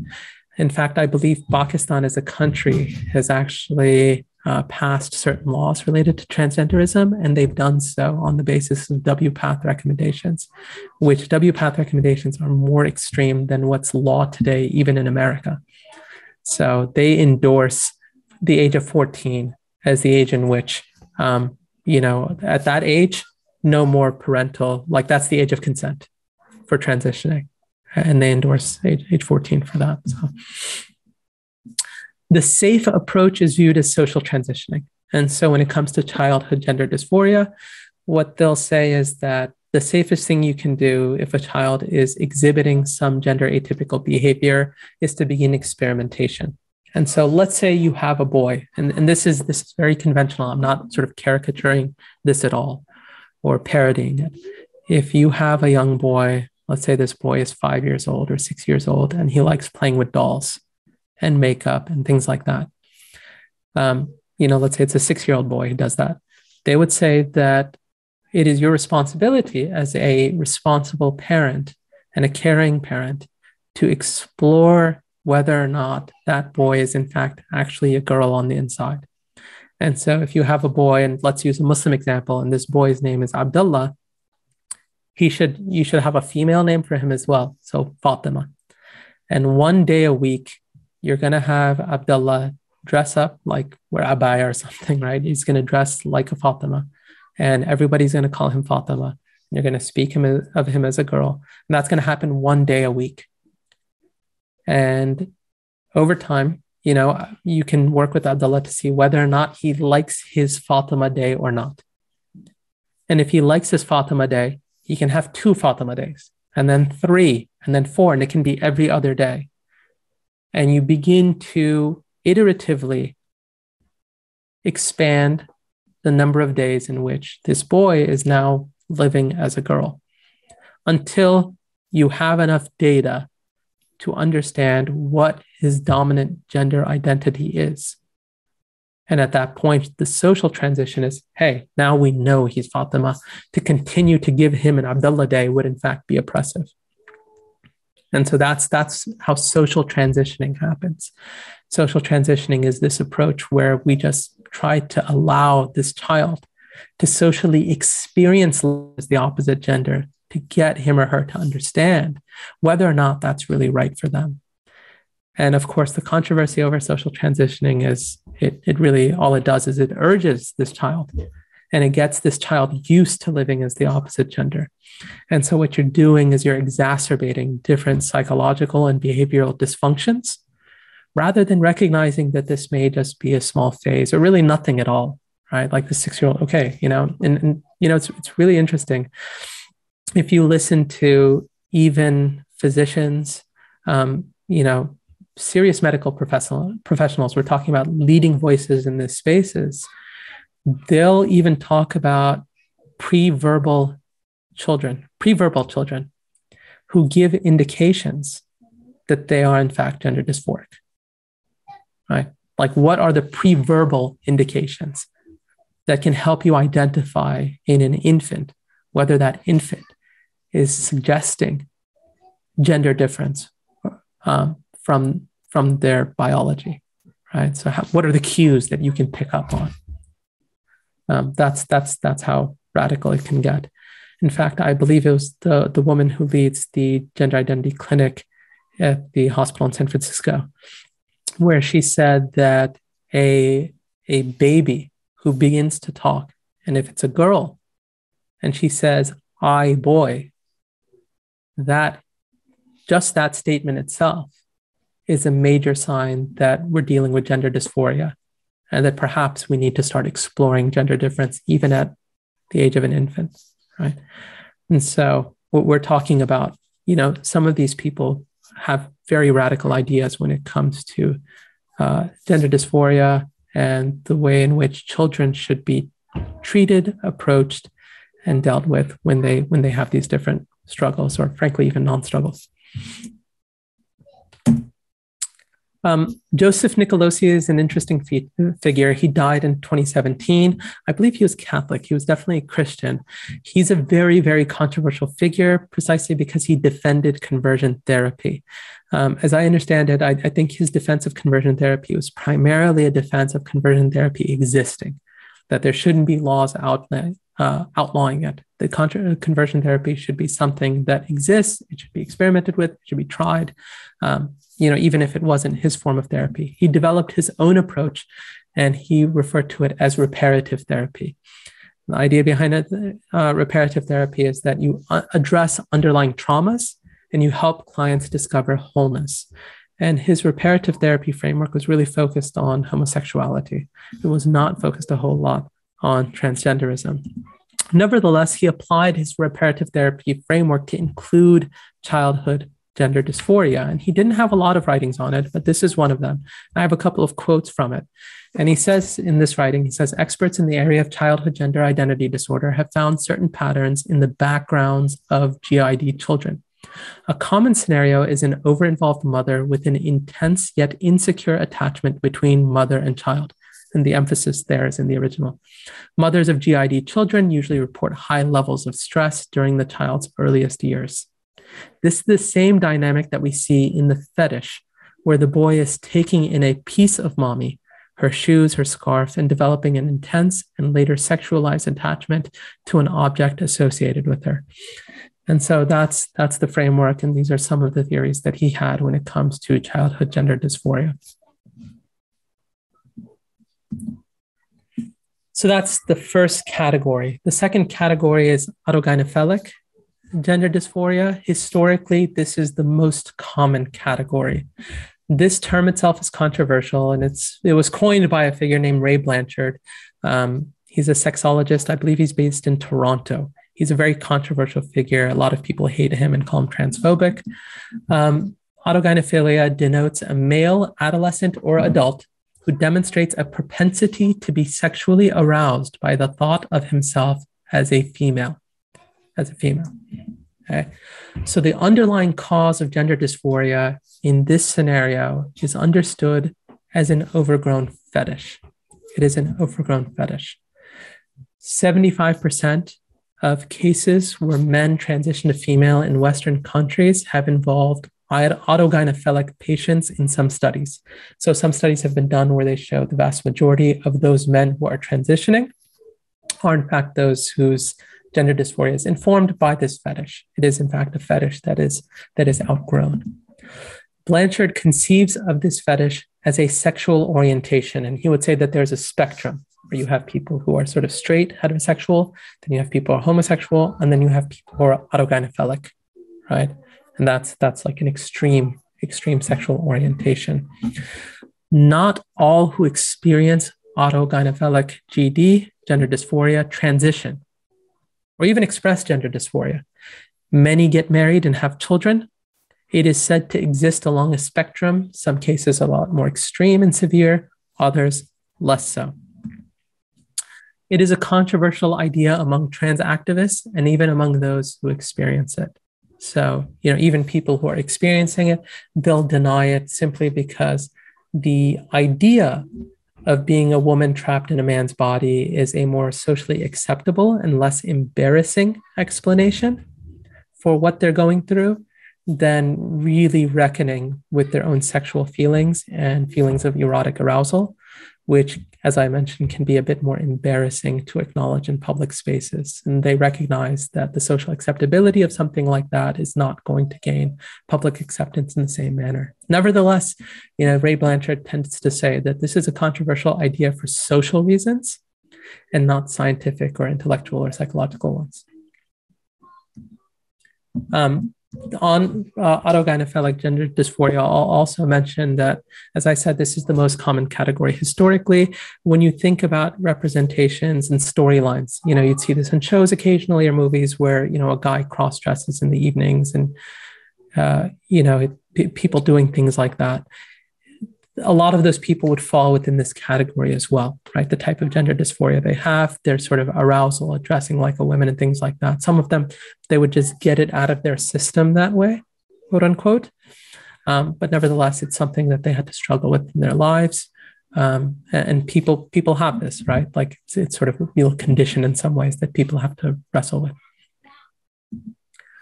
The last category, and this is the most recent one, is rapid-onset gender dysphoria. Rapid-onset gender dysphoria is the fastest growing category of gender dysphoria. And so the majority of cases that gender identity clinics are getting today fall within this category. It's observed primarily in female adolescents and young adults. So over 80% of the cases involve women.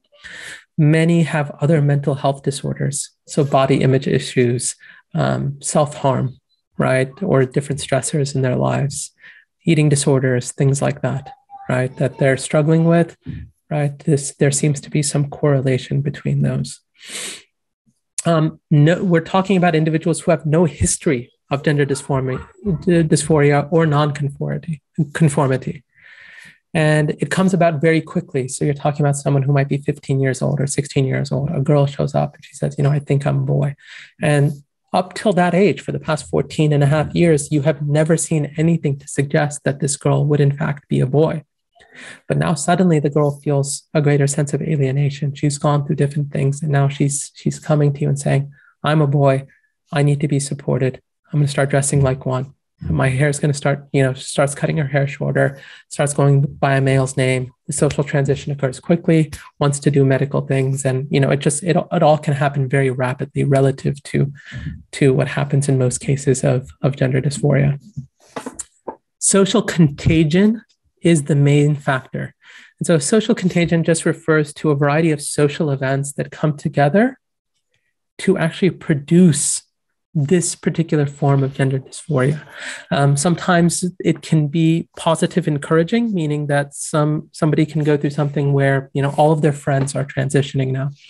There are stories where, for instance, you have a popular coach, a woman's, a girls' volleyball coach or a girls' sports coach who transitions male.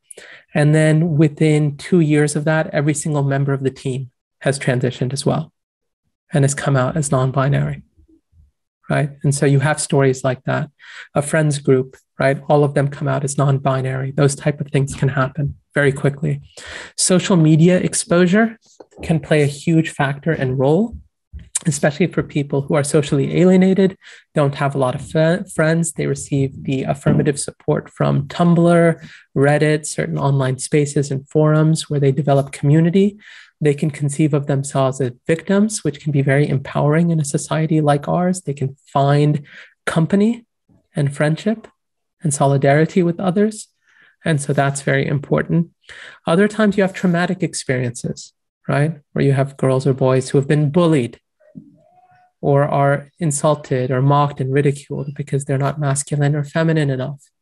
Right? It's not one social event. There are a variety of things that contribute to it, but nevertheless, what you have is somebody who's gender typical for the majority of their lives, his or her life, and then suddenly he or she comes out and says, I'm actually a woman trapped in a man's body, or vice versa.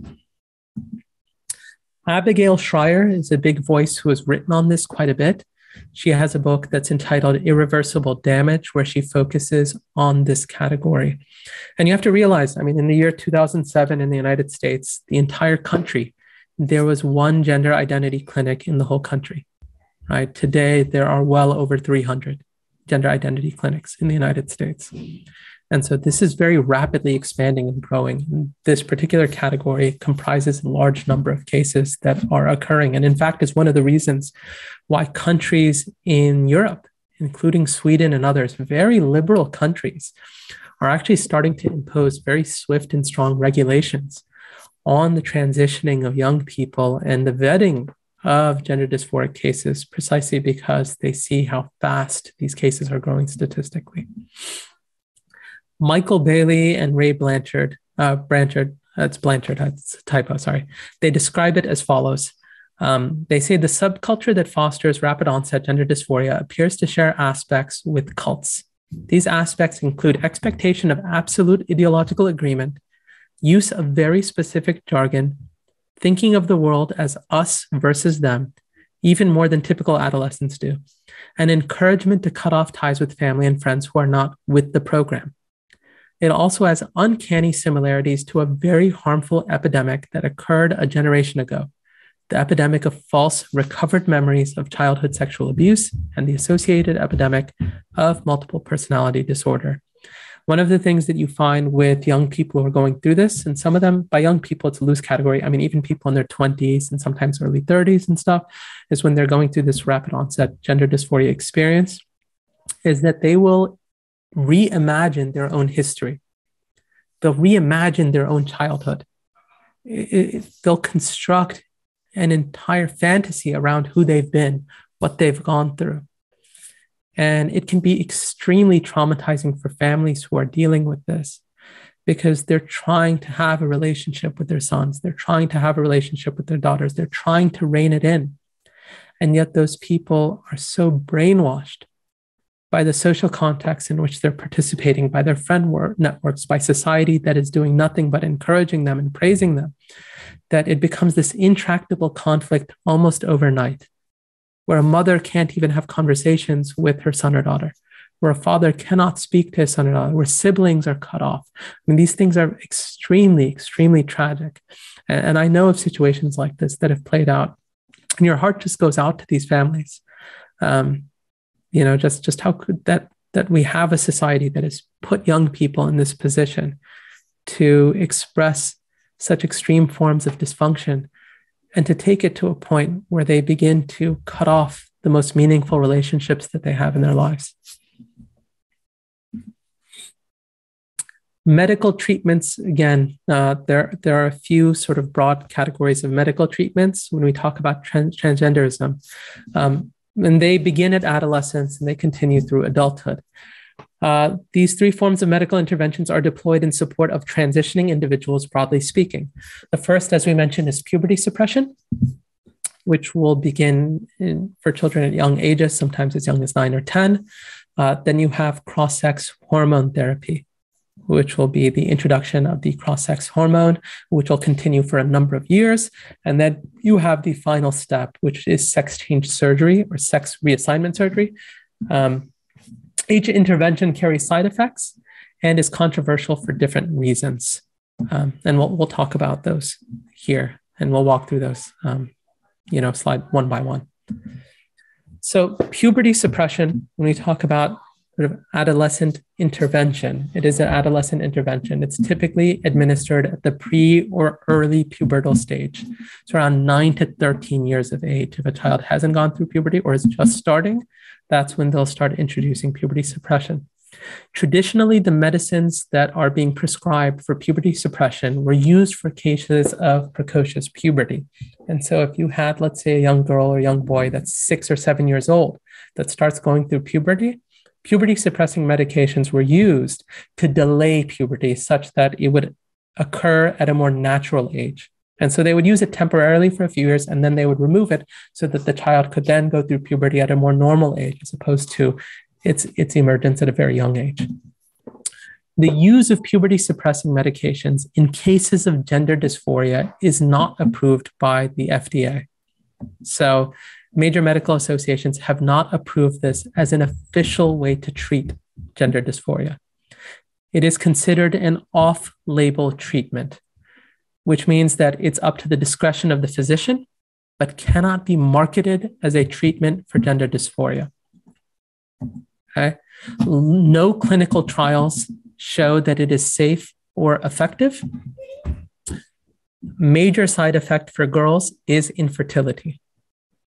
And it's a rather common one, especially if they go directly from puberty suppression to hormone therapy. It is almost always the case that infertility will follow. So that's a major, major side effect for girls. A side effect that is common for both boys and girls is low bone mineral density. So when it comes to your bone density development, the vast majority, like the majority of your bone density development, or rather a really significant part of that development, occurs through puberty and the events of puberty.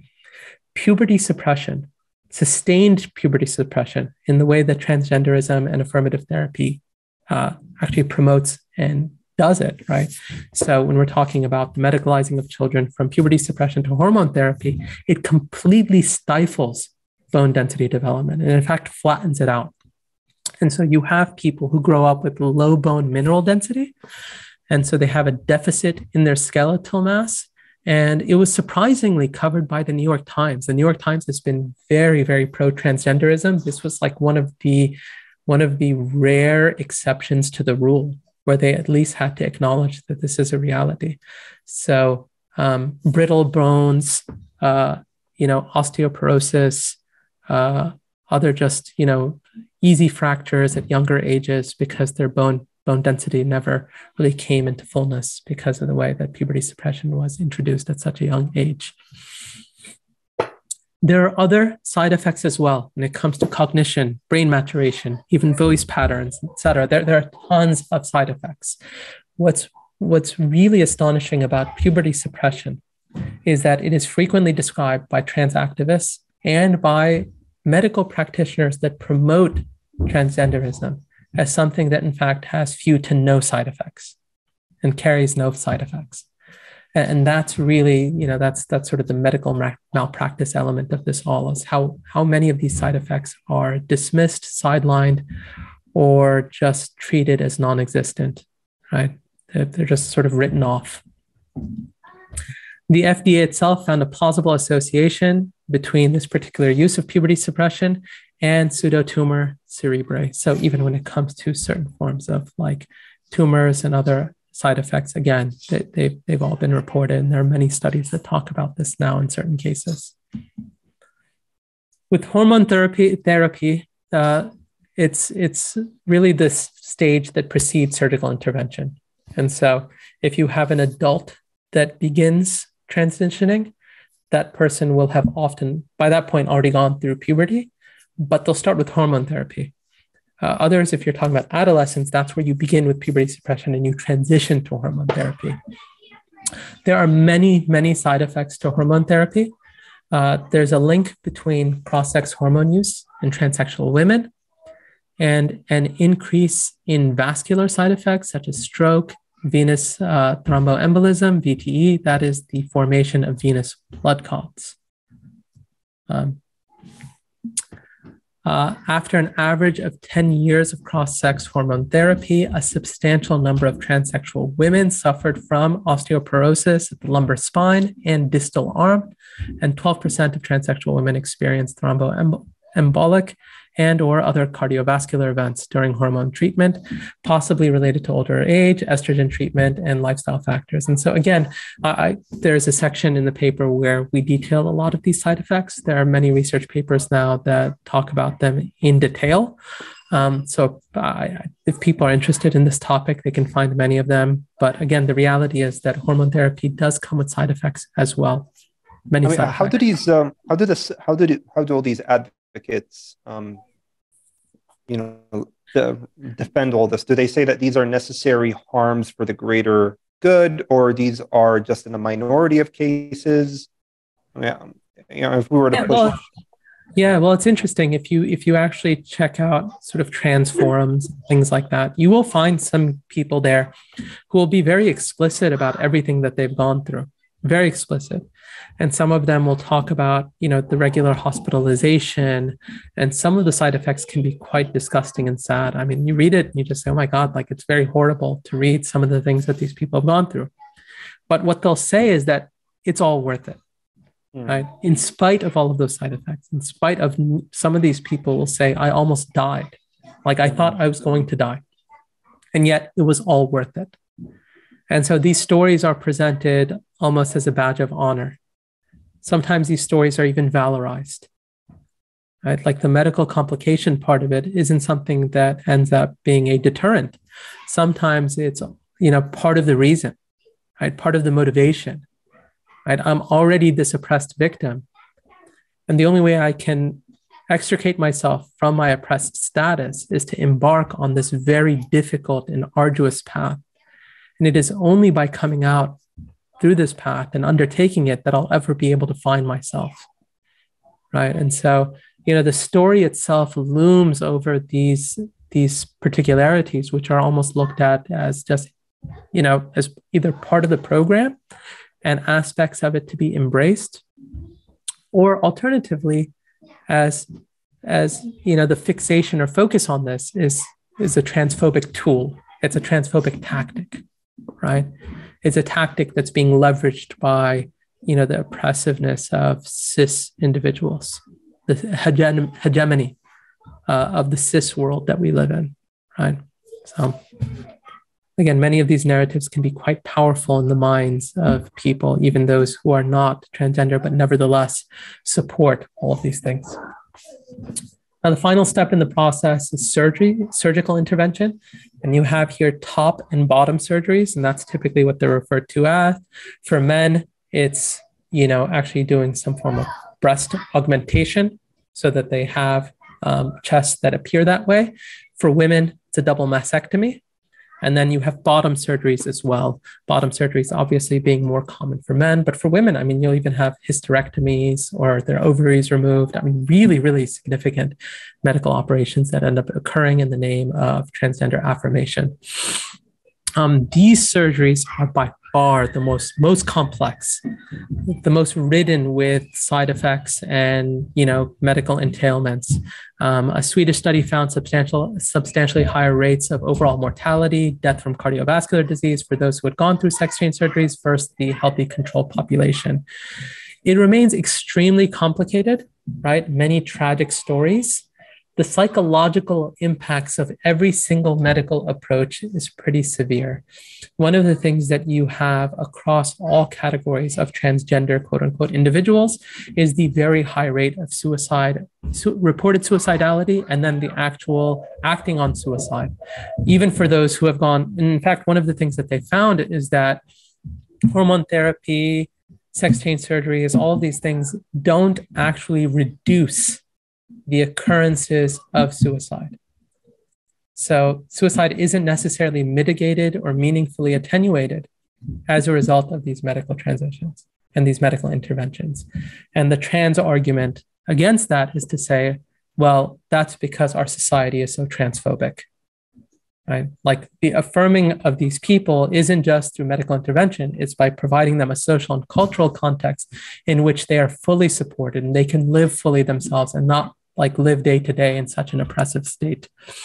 One of the complications that we have as a community is that, that part of the reason that you do have this sort of psychological impact, one, for rapid onset cases, you have very early cases of regret, right? And you have regret in all of these cases, right? Even for children, things like that. So the regret and desistance stories can be quite traumatic to read about. For the autogynephilic cases, you have a lot of anxiety, depression that can come about as a result of not, part of the reason is, as we said, it's this outgrown fetish. And part of the motivation for surgeries is that some of these men do fantasize about being in sexual relationships with women as women, or being in sexual relationships with men as women and being penetrated as a female. Now, what happens is once these people have transitioned, it's very difficult for them to actually find someone who's going to be in an intimate relationship with them. And so one of the things that's happened in recent years is that there's this huge discussion that's emerged in transgender spaces about genital preferencing and how genital preferencing is in fact a form of bigotry. Right? So if you have genital preferencing when it comes to your relationships and the type of people you want to date or the people you want to have an intimate relationship with, that's actually a function of your own hatred and bigotry, as opposed to something that is really more inclusive and healthy, which should be like getting rid of those genital preferencing. Nevertheless, you have a lot of people who struggle with acceptance, because I think one of the things that's happened is that you have this image of transgenderism through the famous figures who have gone through it. So, people may have an image of transgenderism as represented by the experience of someone like Bruce Jenner moving to Caitlyn Jenner. But those are people that have a ton of funding, they have means, they can go through very complex plastic surgery. And so when those people present more convincingly as women, they're really the exception. A lot of people who go through this nevertheless end up looking like, they're not convincingly female, but they're not really male. And so it's very difficult for them to get accepted in social spaces. They end up, many of them sort of retreat from the public square. They spend time at home. They're sort of embarrassed and ashamed to show their faces because they end up looking so strange to people, and they get stared at, and very few people that they can build relationships or friendships or anything. The only friendships they have left are these forums where you have trans forums and everybody encouraging you and telling you did the right thing. And so it can be an extremely alienating experience. And one of the reasons this is complicated for us as Muslims is that you do have a growing number of cases, especially over the past 2 years, of male adults who have transitioned medically and gone through surgeries, who are contacting masajid in the West saying, I want to convert to Islam and wear niqab. And what's interesting about those cases is that they foreground their interest in participating as a woman in the Muslim community, where they say, I want to wear niqab, I want to be a demurred Muslim sister. And that is almost the priority for them. They want to accept Islam, they want to do that. But they're not even asking questions about Tawheed or Risala or the Akhirah or the Quran or Iman. There's no Islam in their framework when it comes to their interest in Islam. What's really interesting to them is the possibility and prospect of being an accepted woman. Because once they wear the niqab, they're just like any other woman that's in the community, and they can come in and they're not going to stand out, right? This person's not going to stand out because who's going to go and interrogate and look, right? So while society has sort of rejected them and rejected their experiences and treats them at arm's length, here's a possibility for me to now be accepted in a space where I'm actually not only looked at like a normal member, but I'm actually looked at as a very pious person, right? And so that type of acceptance is now something that we're seeing more and more transgendered persons, right? Like men who have gone through this transition to be women, seeking, and they're coming to Muslim communities and they're coming to masjids looking for that experience. And some of them just show up, right? Like they come to the masajid and you suddenly have this individual who hasn't been there before and is wearing niqab and all that. But, there are indications that you're not just dealing with a biological female or someone that really has any Islamic background or knowledge of Islam, but now is starting to participate in your community. And you're saying, okay, well, what do we do about this person as a community? Like, how do we manage this situation? Because, we don't want to be like trans affirmative, quote unquote, but we also don't want to tell somebody that they can't be Muslim. Right? Like, how do we vet this out? How do we make sure that this person is actually interested in salvation and what Islam has to provide as a system of beliefs and values, and not just somebody who's looking at Islam as sort of a salve or a balm for their sexual and gender dysfunction. So that's transgenderism overall. So this will take us into our last section here on Islam and transgenderism. And now we start sort of examining the question of, well, what does the Sharia have to say? What does the Sharia have to say? So returning back to this question of, move this real quick.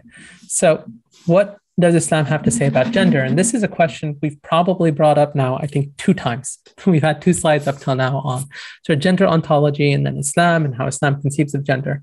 I think it's important to keep returning to this question because, as I said, it's such a seminal piece of our overall framework as Muslims.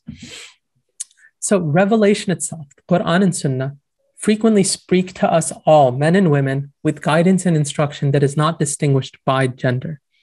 And so even in the Quran, when Allah subhanahu wa ta'ala uses the jama' mudhakkar, right? When it's the male plural, Ya ayyuhalladhina amanu, things like that, or mu'mineen, and things, when that is inclusive of everybody, men and women, right? The masculine plural encompasses both men and women. And frequently we have guidance that is provided to all of us, even ya ayyuhan nas, O mankind, things like that, that we collectively share as human beings. Prayer, fasting, being pious, trying to maintain taqwa, avoiding sins, tawbah, repentance, seeking forgiveness, istighfar. These are things that apply to every single Muslim, male or female.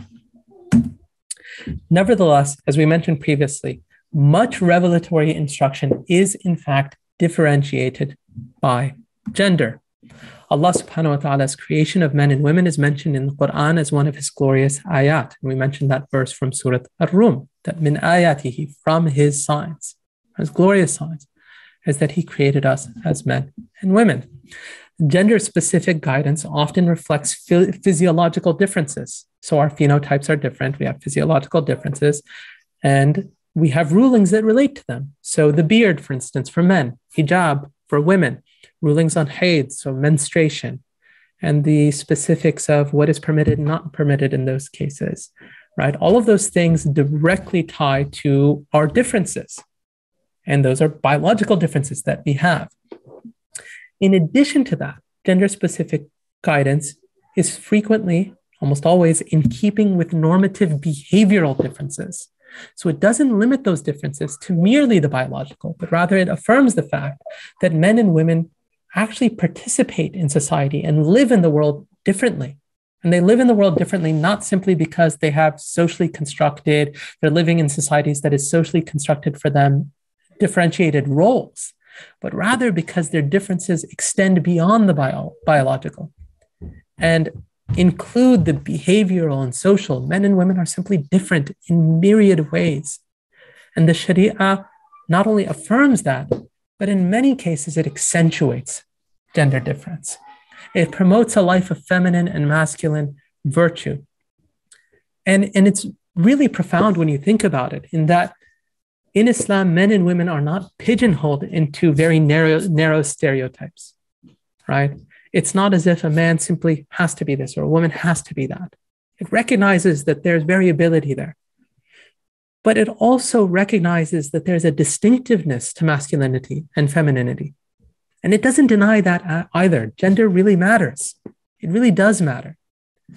And one of the problems that we have is that our own schema of gender as Muslims cannot be easily situated into contemporary gender theory, nor can it easily be reconcilable with the way in which people speak about gender, even gender essentialists, right? If you follow someone like Deborah So and others, right? There may be many areas where you say, okay, we can find affinity with some of what these people are saying. But in many cases, if you were to take a step back and you talk about what a faithful practicing Muslim is supposed to live like, we might say something like a practicing Muslim is presumptively going to be gender nonconforming in many ways, because he or she is going to live in ways that do not conform to the social expectations of the societies that they're in. If you look, for instance, at social expectations of how women are supposed to dress, right? In societies like ours, the common dress for women is promiscuous, right? Even sort of cold weather clothing is frequently designed for women to accentuate the features of their body, right? That's a prohibited way of dressing for Muslim women.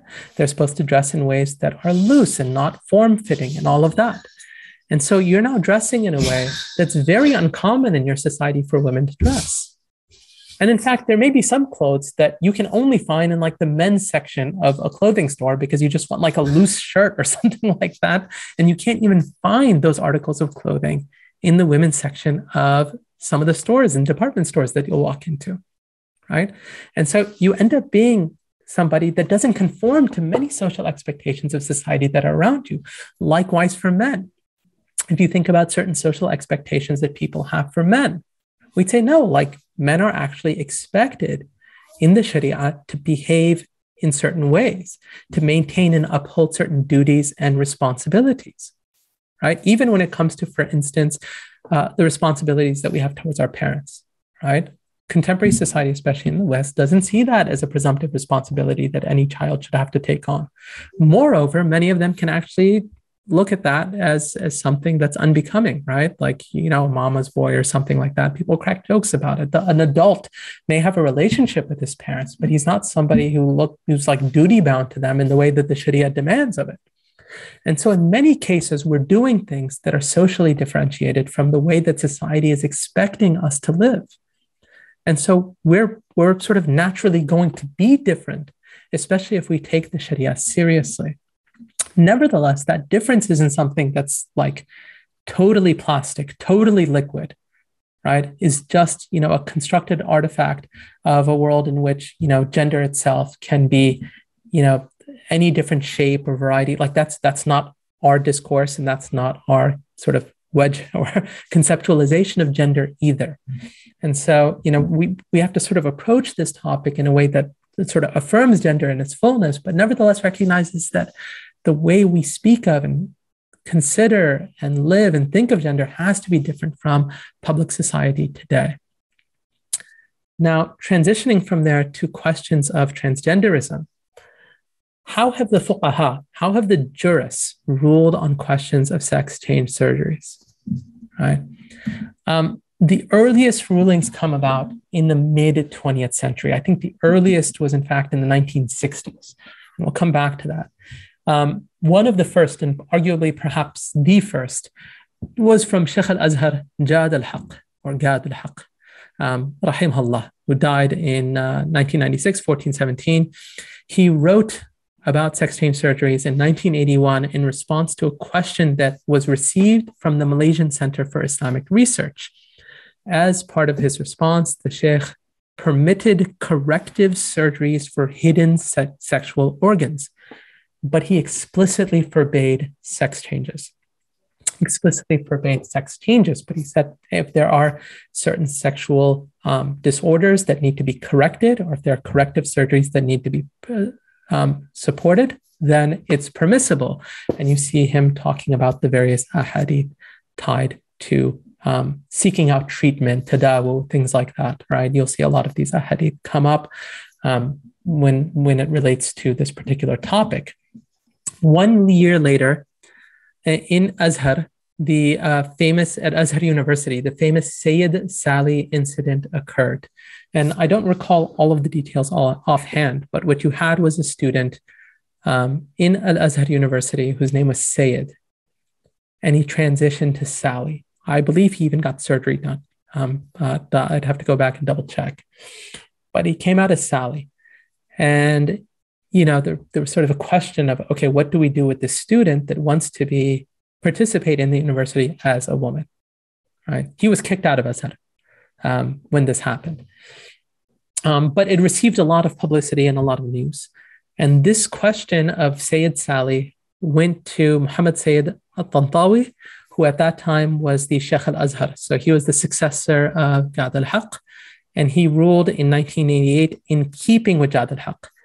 And one of the things that's interesting about his fatwa, and it's actually almost identical to Jad al-Haq's fatwa, even in terminology, but he didn't address the question of psychological hermaphroditism, which was the question he received, right? That was part of the question, but he didn't address that part of it. And because he didn't address that part of it, there are some people who said he essentially punted on the question of whether, hermaphroditism could be psychological. Others said his silence indicates his support. Others said his silence indicates that he was not comfortable with it in prohibition. And so you have multiple sides that appealed to Tantawi's fatwa. In recent years, you have people that have recast the fatwa of Tantawi as actually having endorsed sex change surgeries, although that's not there in his fatwa at all, especially if you go back to the original writings. And certainly even in Western academia, you can see some good representations of it that have faithfully transmitted what he said, that basically state in no uncertain terms that he did not, in fact, endorse sex change surgeries. You see him saying that, this question of, whether or not something should be permitted, like corrective surgeries, where he's focused, he says, this is alaqa tibbiyya, this is a medical issue of corrective surgeries, and the doctor should be consulted on that, right? But when it comes to trying to change something, that's prohibited. And he refers back to the notion of taghyir khalq Allah, or changing the creation of Allah subhanahu wa ta'ala. In 1989, the Muslim World League's Fiqh Academy discusses sex change surgeries, and they declare it prohibited, except for the cases of the anatomically ambiguous intersex person. So the khuntha al-mushkil. The khuntha al-mushkil can get a surgery, right, to a corrective surgery, right, based on sort of their sexual organs, but otherwise it is prohibited. A more recent fatwa authored in 2011 by Mufti Zain al-Islam Qasmi, the Vice Mufti of Darul Ulum Deoband, concurs with the Muslim World League's fatwa. And in fact, Mufti Qasmi includes a lot of detail where he refutes those who permit it. And so he refutes, if people are going to appeal to, let's say, qawad al-fiqhiyya, the axioms of fiqh, and they're going to say, ad-darurat tubih al-mahdhurat, right? That necessity, situations of necessity permit things that are otherwise prohibited, right? Which is an axiom that relates to, let's say, someone's starving, they're in the middle of the desert, and the only thing that they can, consume is wine or swine meat or something like that. They'd say, well, it's permissible in that particular situation to the extent that it's needed to survive, right? You have those. That's sort of an axiom in fiqh that relates to that situation. And he talks about how if people begin employing these types of things in this scenario, here's why it's inapplicable. Here's why it's inapplicable, right? The Indonesian Muslim Council, their Majlis Ulama of Indonesia, or the MUI, issued a fatwa on the local Waria community. And the Waria community is a community of biological men who impersonate women. And some of them, in fact, are quite popular. There was one figure who I believe used to wear hijab, became like a very popular news correspondent, and I think even had a talk show. Apparently, at some point became very religious, started wearing niqab, stopped going on TV, and became more reclusive. But they issued a fatwa on the local Waria community, and they said that being a Waria is impermissible. They urged the government to disband the Waria organizations that existed in Indonesia. And so they came out very clear on that. And I think all of these fatwa are important. Darul Uloom Deoband, right, and certainly the fatwa from the subcontinent are all occurring in social spaces where gender non-conforming behavior is common. You do have the Hijra community there, which are men that impersonate women. So you do have that there. And likewise in Indonesia, where the Waria community has lived for a long time, you have fatwa and fiqh that is very strident and non-negotiable or uncompromising on this. And so we're not talking about people who are totally disconnected from this as a social reality, but in fact do observe this in their own societies. And nevertheless, they're making fatwa that hold on to the prohibition of deliberate impersonation. Now, Shi'ism ends up taking on a different trajectory altogether. You have a very influential work by Ali Akbar Siyasi, which enunciates a dual conception of human identity that includes both sort of badaniyat, the anatomy, and like your badan, right, your body, and then nafsaniyat, your feelings, your thoughts. And so you're sort of dichotomizing these two things as distinct. And that work plays a very, very big role in the entire, what sort of comes about vis-a-vis transgenderism in Iran. Ayatollah Khomeini, sort of the Grand Sheikh of Iran for so long, issues a ruling of permission in 1967. I have read different stories associated with this, that, initially he was uncomfortable with this particular situation or scenario and he ruled against it, but then he met a sort of man who had, was dressed as a woman and all this, and it sort of changed his mind. Allah knows best. I don't know how reliable some of those stories are, but nevertheless, his fatwa of permission is really quite clear in his writings.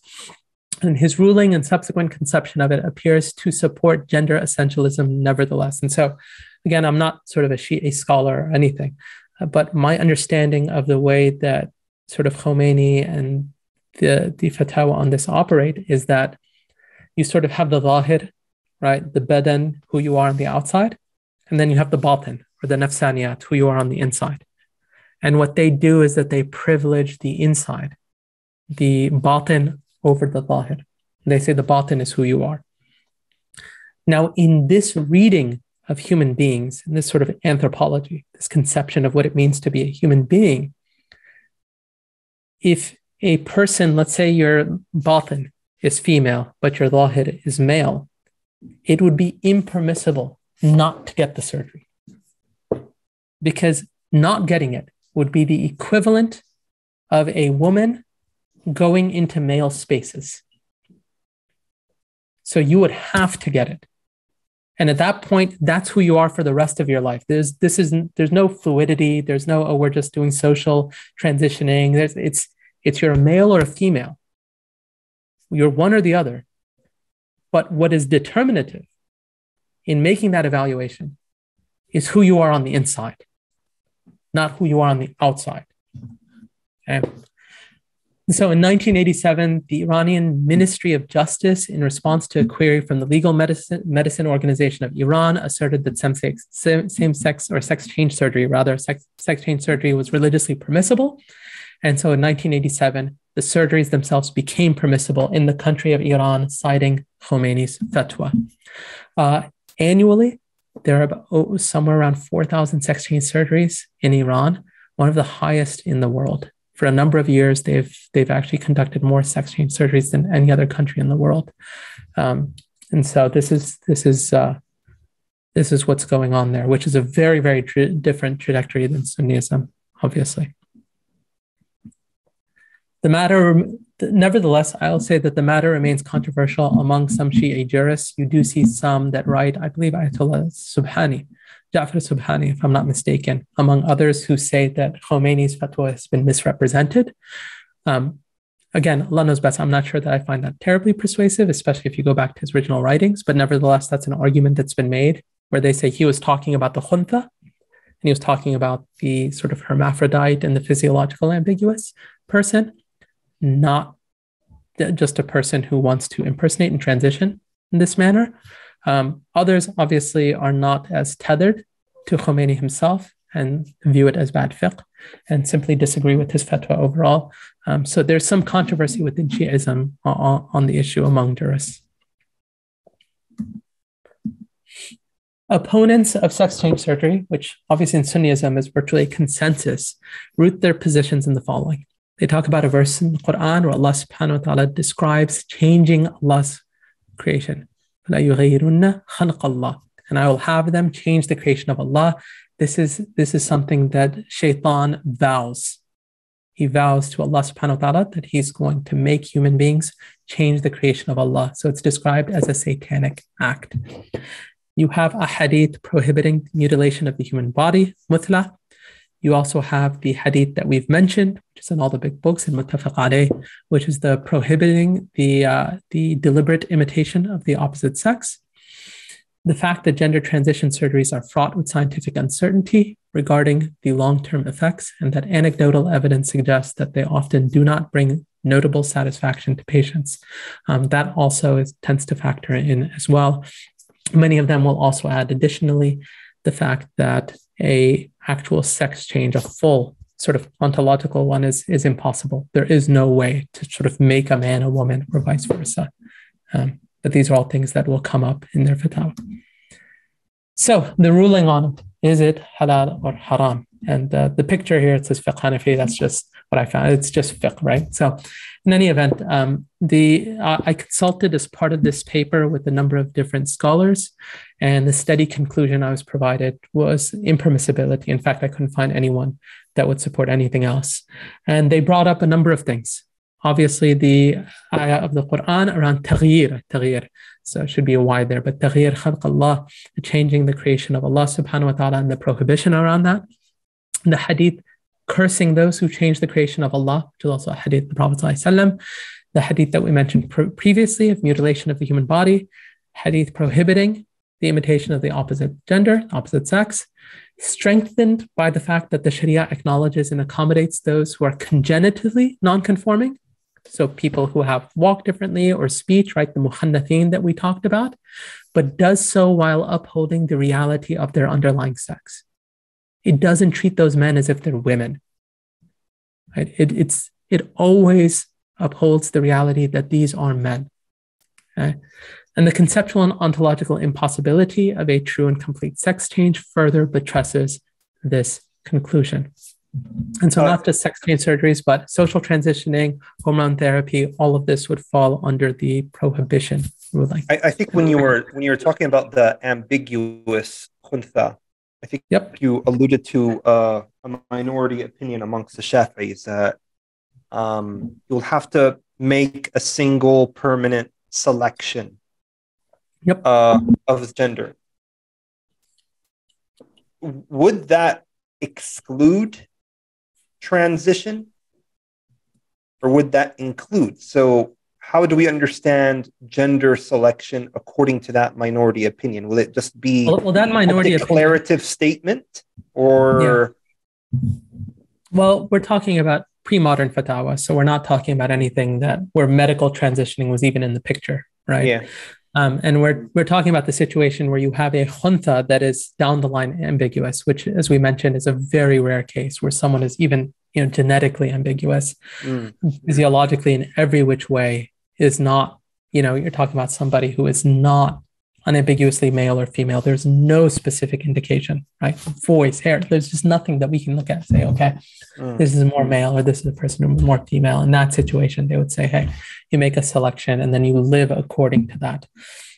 Now for the khuntha, right? Many of the scholars permitted surgeries, especially modern fiqh councils. They permit, like, someone who's a hermaphrodite who has both biological organs, they would say, hey, they can remove the one that's superfluous, because most cases of the khuntha are biologically unambiguous, right? We're not talking about people who are like so ambiguous that we actually cannot find out what gender that person is, either dominantly or as a matter of fact, right? These are simply disorders or additional appendages and things like that can be rectified through some corrective surgery. And so that seems to be where most fiqh councils are. In terms of someone who's like down the line ambiguous and like now if that person makes a choice, can they go through a hormone therapy? Allah knows best. I mean, that's not really what that fatwa was talking about. It's just, hey, you're going to make a choice and live according to that for the purpose of the Sharia. And it's one view. The majority of scholars say, no, like you just live ambiguously. And we take a reserved position towards you as a khuntha individual, where we're generally conservative because we don't know. And this is how we're going to do salah for you, and this is how we're going to do everything else for you. So Allah knows best. So when you were talking about, on this slide where we are right now, is it haram or halal to transition? I guess you're not talking about that exceptional case of biological ambiguity, but rather what we're pretty much dealing with these days of inner feelings and whatnot. Yeah, of course. Well, the biological ambiguity isn't even, I don't even know if you would describe it as a transition necessarily.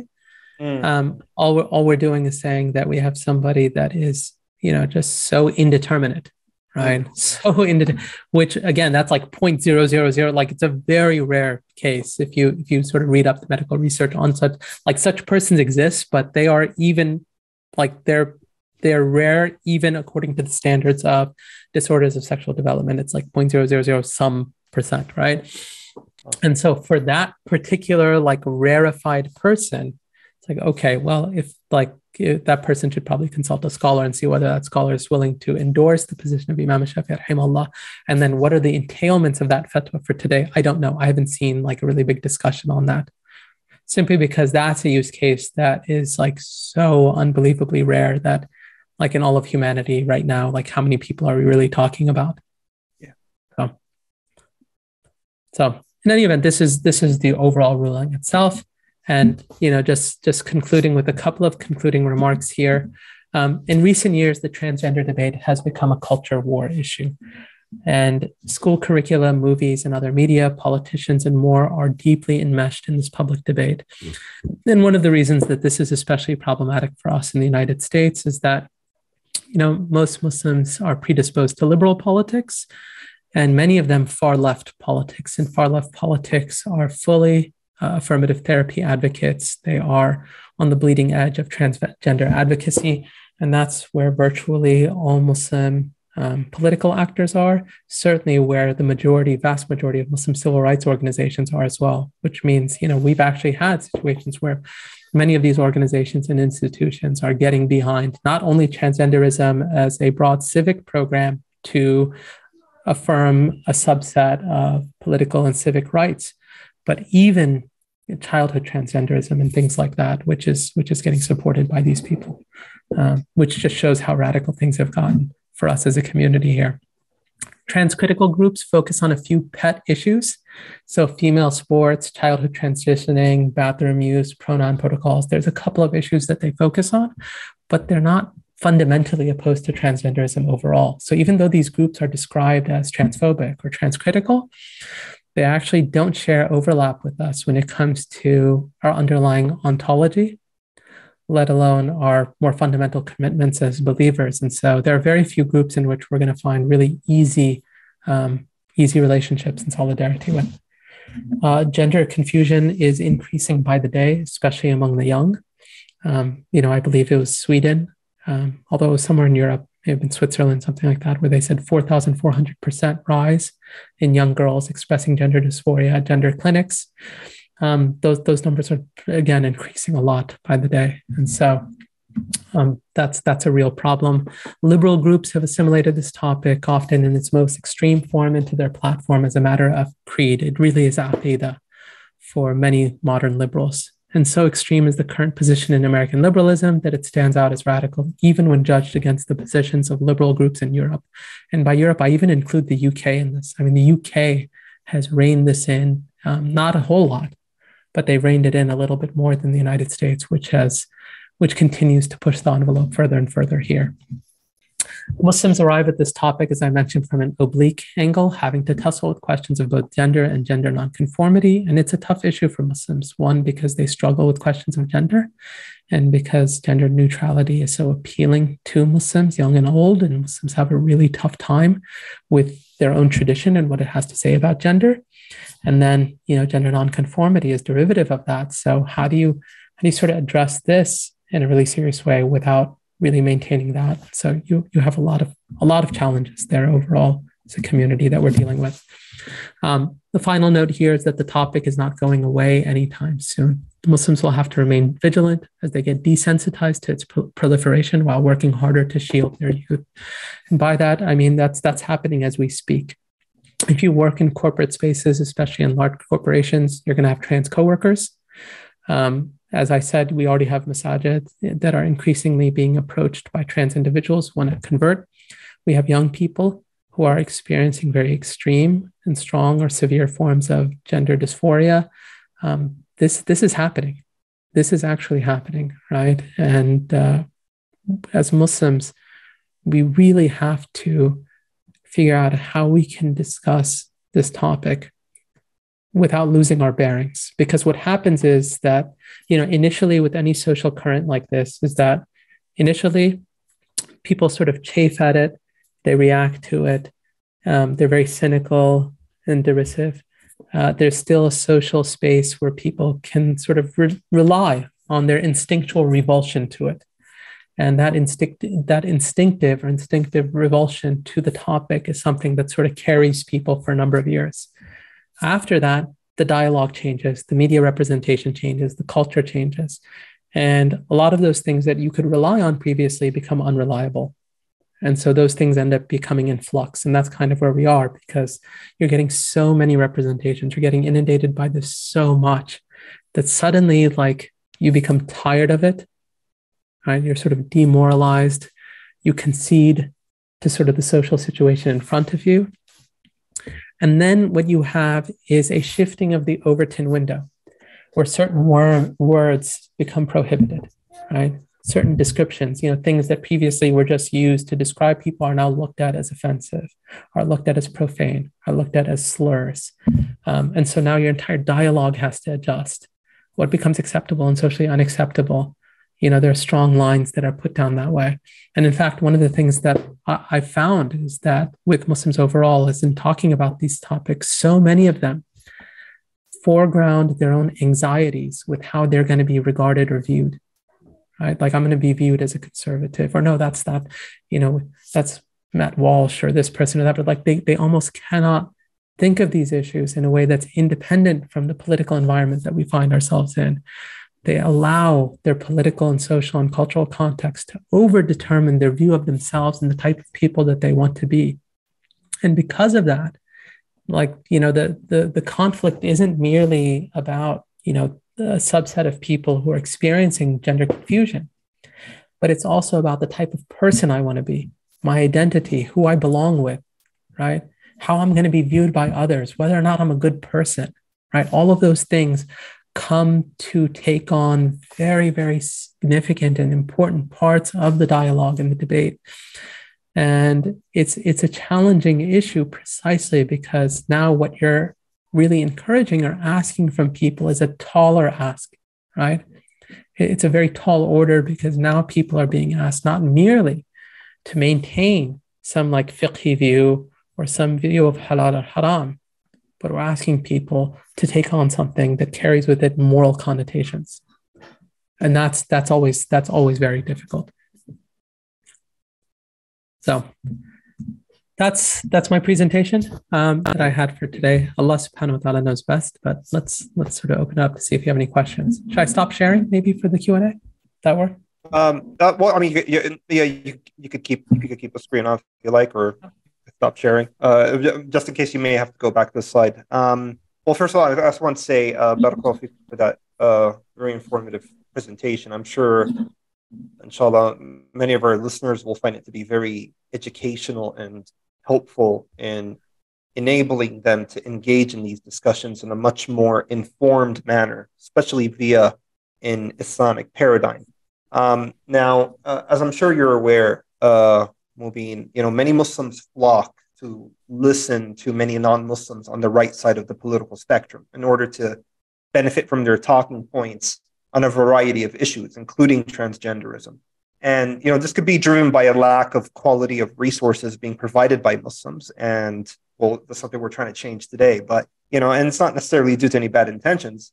Well, in light of this, I'd like to ask you two questions. First, have you observed any notable problems that Muslims have fallen into as they borrow and adopt the talking points from the likes of Jordan Peterson, for example, on these issues?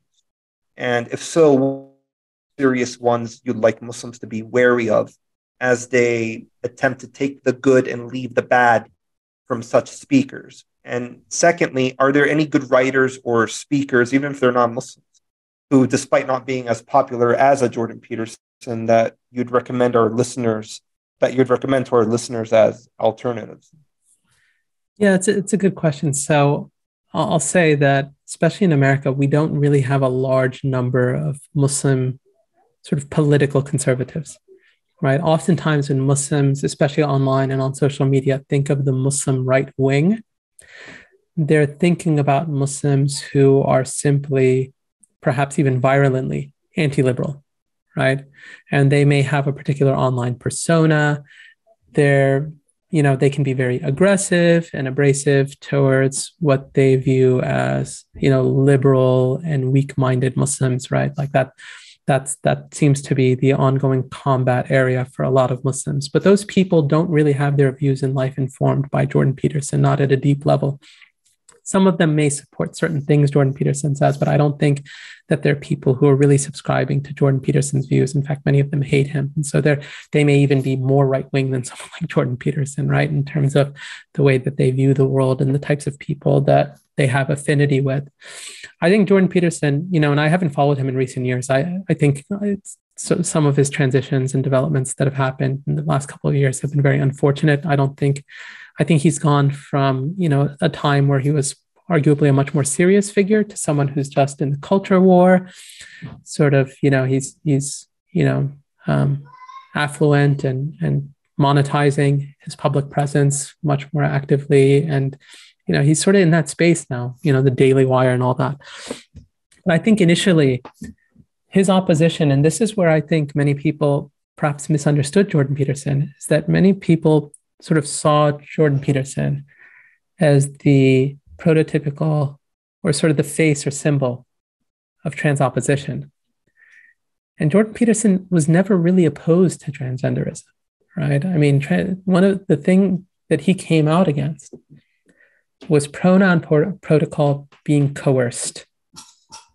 And he spoke about the specific bills and laws that were being passed in Canada that were going to force people to use particular pronouns. And he said himself, he said, I'll observe someone's preferred pronouns. I'll do it because I want to do it. And sort of as a polite person, I'll observe it.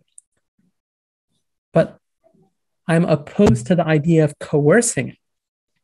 When you force speech, you undermine the principle of free speech. And for Jordan Peterson, free speech is sacred. Jordan Peterson in this is more of a classic liberal.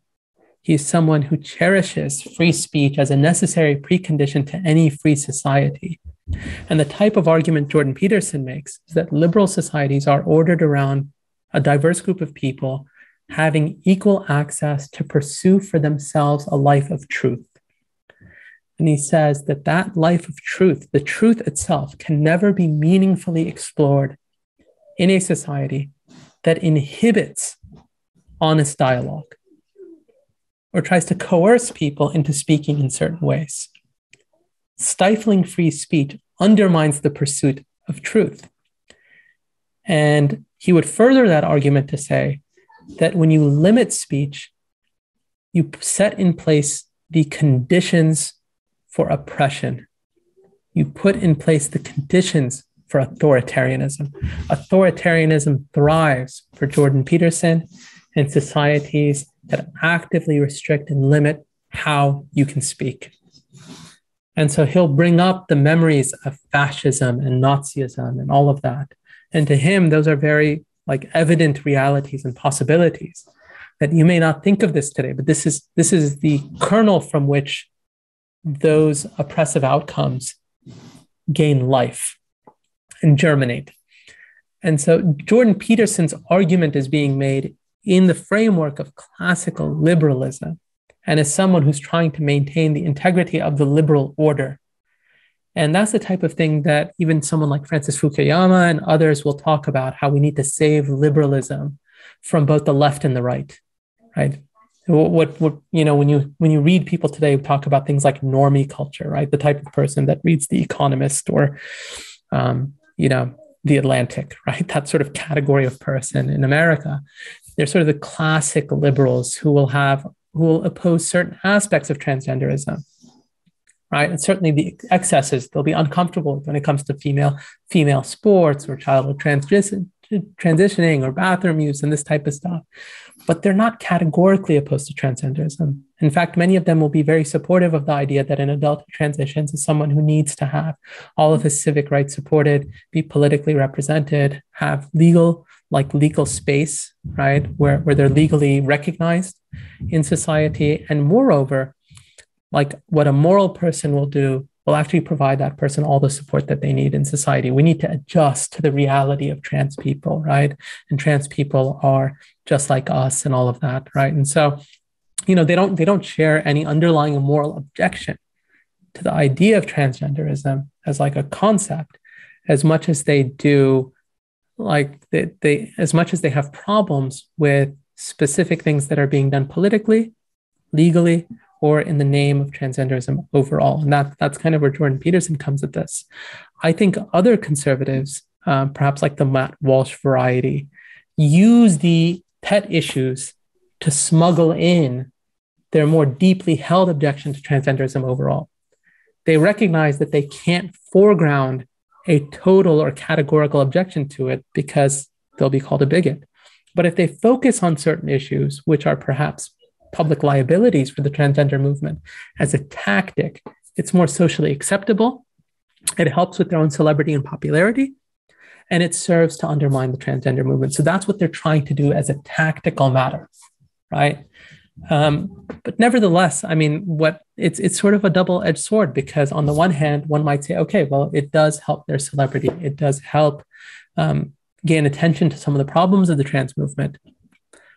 But it also delimits the space in which people can actually object to it, because now the only areas that are controversial are sort of these extreme areas, right? These very particular issues or scenarios and situations, rather than more thoroughgoing objections, which yesterday used to be permitted in the public square. But now we're past that debate. We're past that discussion. We can't even have that dialogue in an intelligent and thoughtful way because all of that's already been conceded. And so in some ways, there's an implicit set of concessions that they're making when they're doing that. And that's aside from the fact that I think many of these people are just very off-putting, right? I think and I say that, I mean, they can be very smug, self-assured. I mean, they're just unlikable figures. I mean, many of them are. And I say that, you know, a lot of politicians are, a lot of people are politically activists are like, I feel that way with the squad, right? Who a lot of people are enamored with. I'm like, a lot of these people are just so off-putting when you just listen and you roll your eyes when these people are talking. But specifically on the conservative side, you see these people like, you know, Matt Walsh or Ben Shapiro. They're very smug, self-assured, abrasive. I think very rarely do they say things that I think are thoughtful. I don't think they're regularly people who are adding to sort of enlightening our public square in any meaningful way. I think sometimes they can even come off as like just obsessed with like owning the lib culture, which is so stupid, like the libs of TikTok stuff and these types of things. So they're in this paradoxical position where I think they, in many ways, can undermine genuine and good faith and thoughtful efforts to actually counteract this through their sort of public performances. And at the same time, they are profiting off of what they're doing quite heavily and do receive a fair amount of support simply because you do have a lot of conservatives in this country who feel that they can't even talk.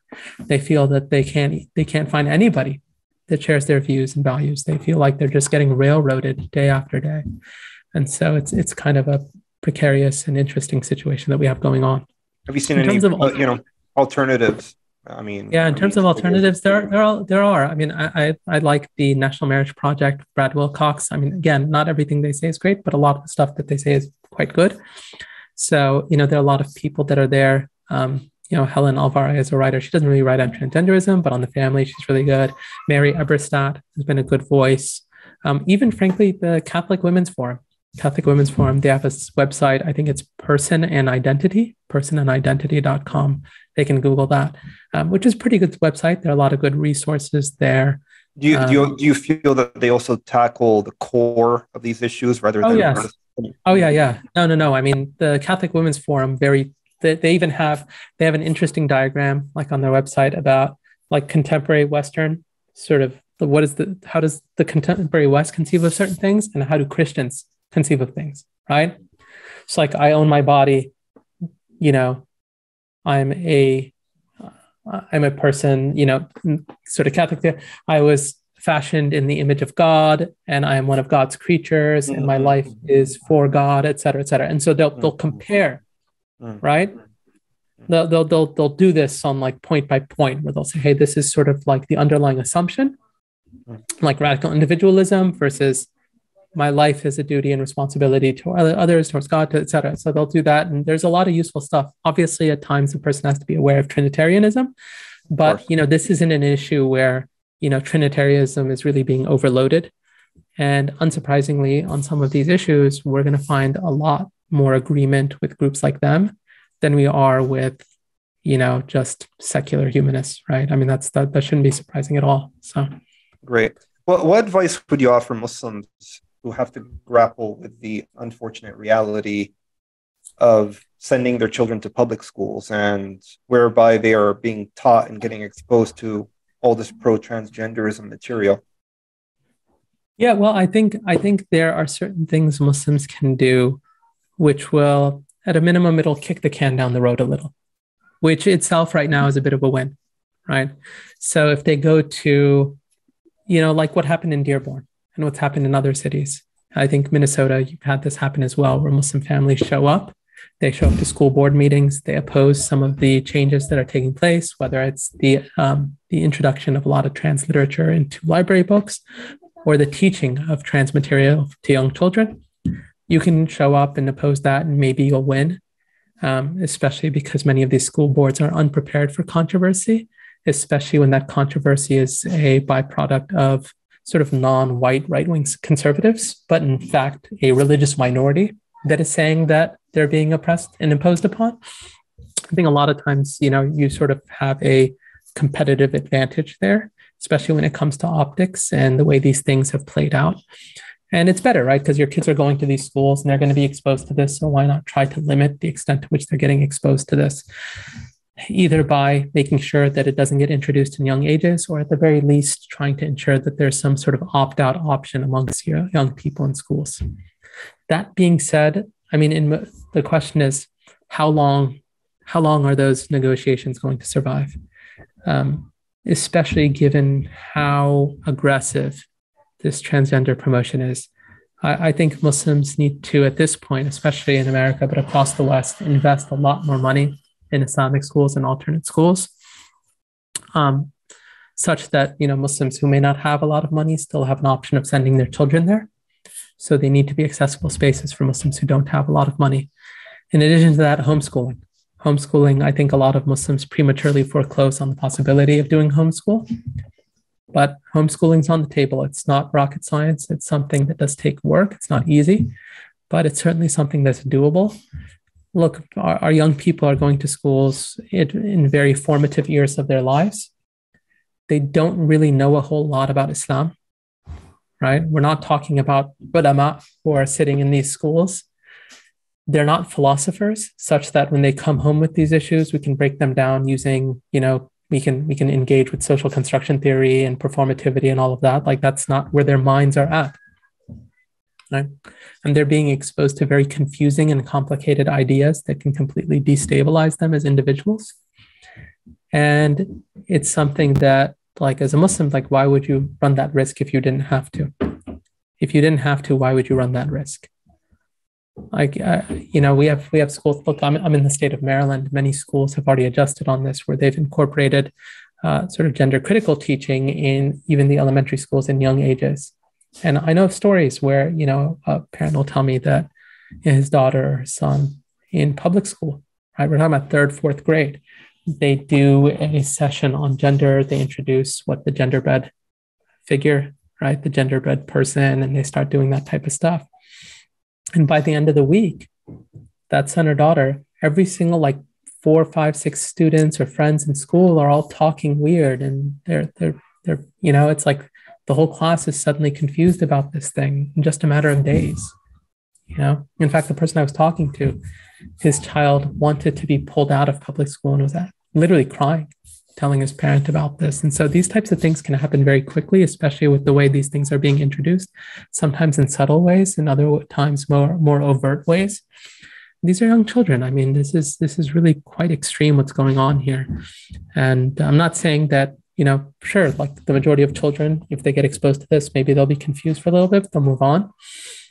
Most of them aren't going to end up sort of trans themselves, but the very prospect of them growing up with a very deep comfort level that was instilled in them at such a young age on transgenderism, and then to grow up with that as the representative framework for understanding gender is quite extreme, right? And there isn't a whole lot like that. I mean, what else is going to be conveyed to your child at a young age in schools that contradicts your values and beliefs as a Muslim that directly? I mean, it's really this LGBT stuff. Outside of that, I mean, your kid can go to school for, from kindergarten to whatever, and he's going to learn very little. Like, he's going to focus on literature. Maybe he'll read books, or she'll read books that have controversial material. They're going to have a bunch of stuff that as kids, they're going to have to overcome, obviously dating and all these other things. But the idea that you have teachers that are now explicitly instructing this, right? These are authority figures for children as part of classroom protocol and as standard parts of their classroom rubric.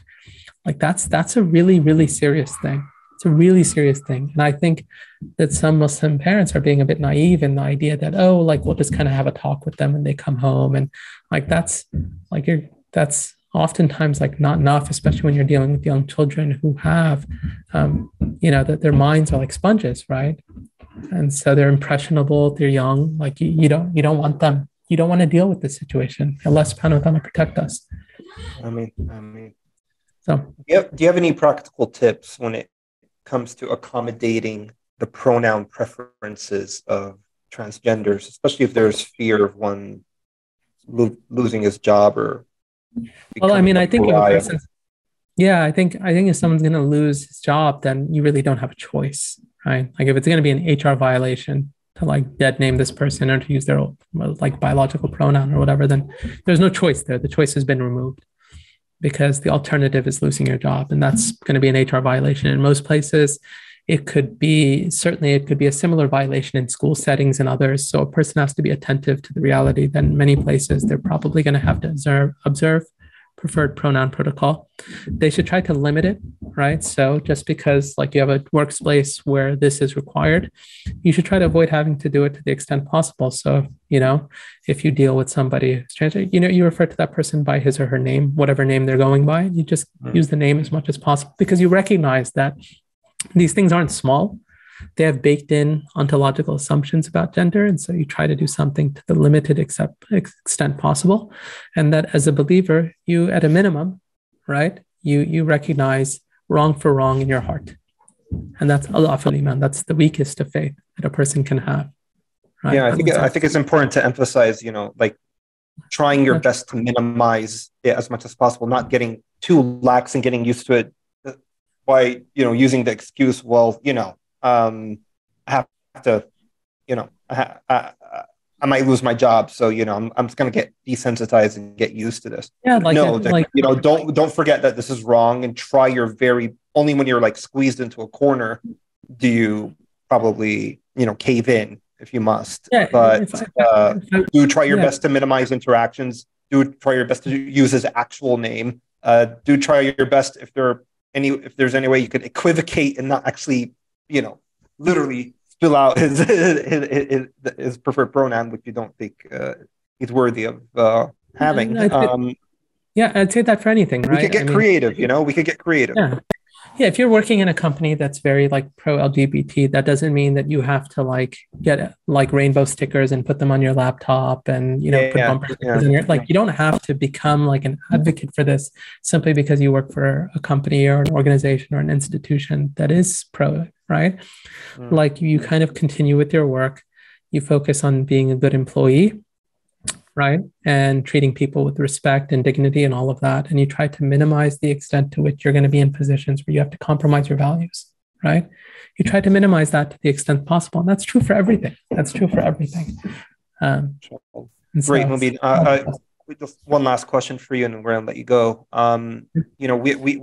We have Muslims out there who are struggling with gender dysphoria, as you noted.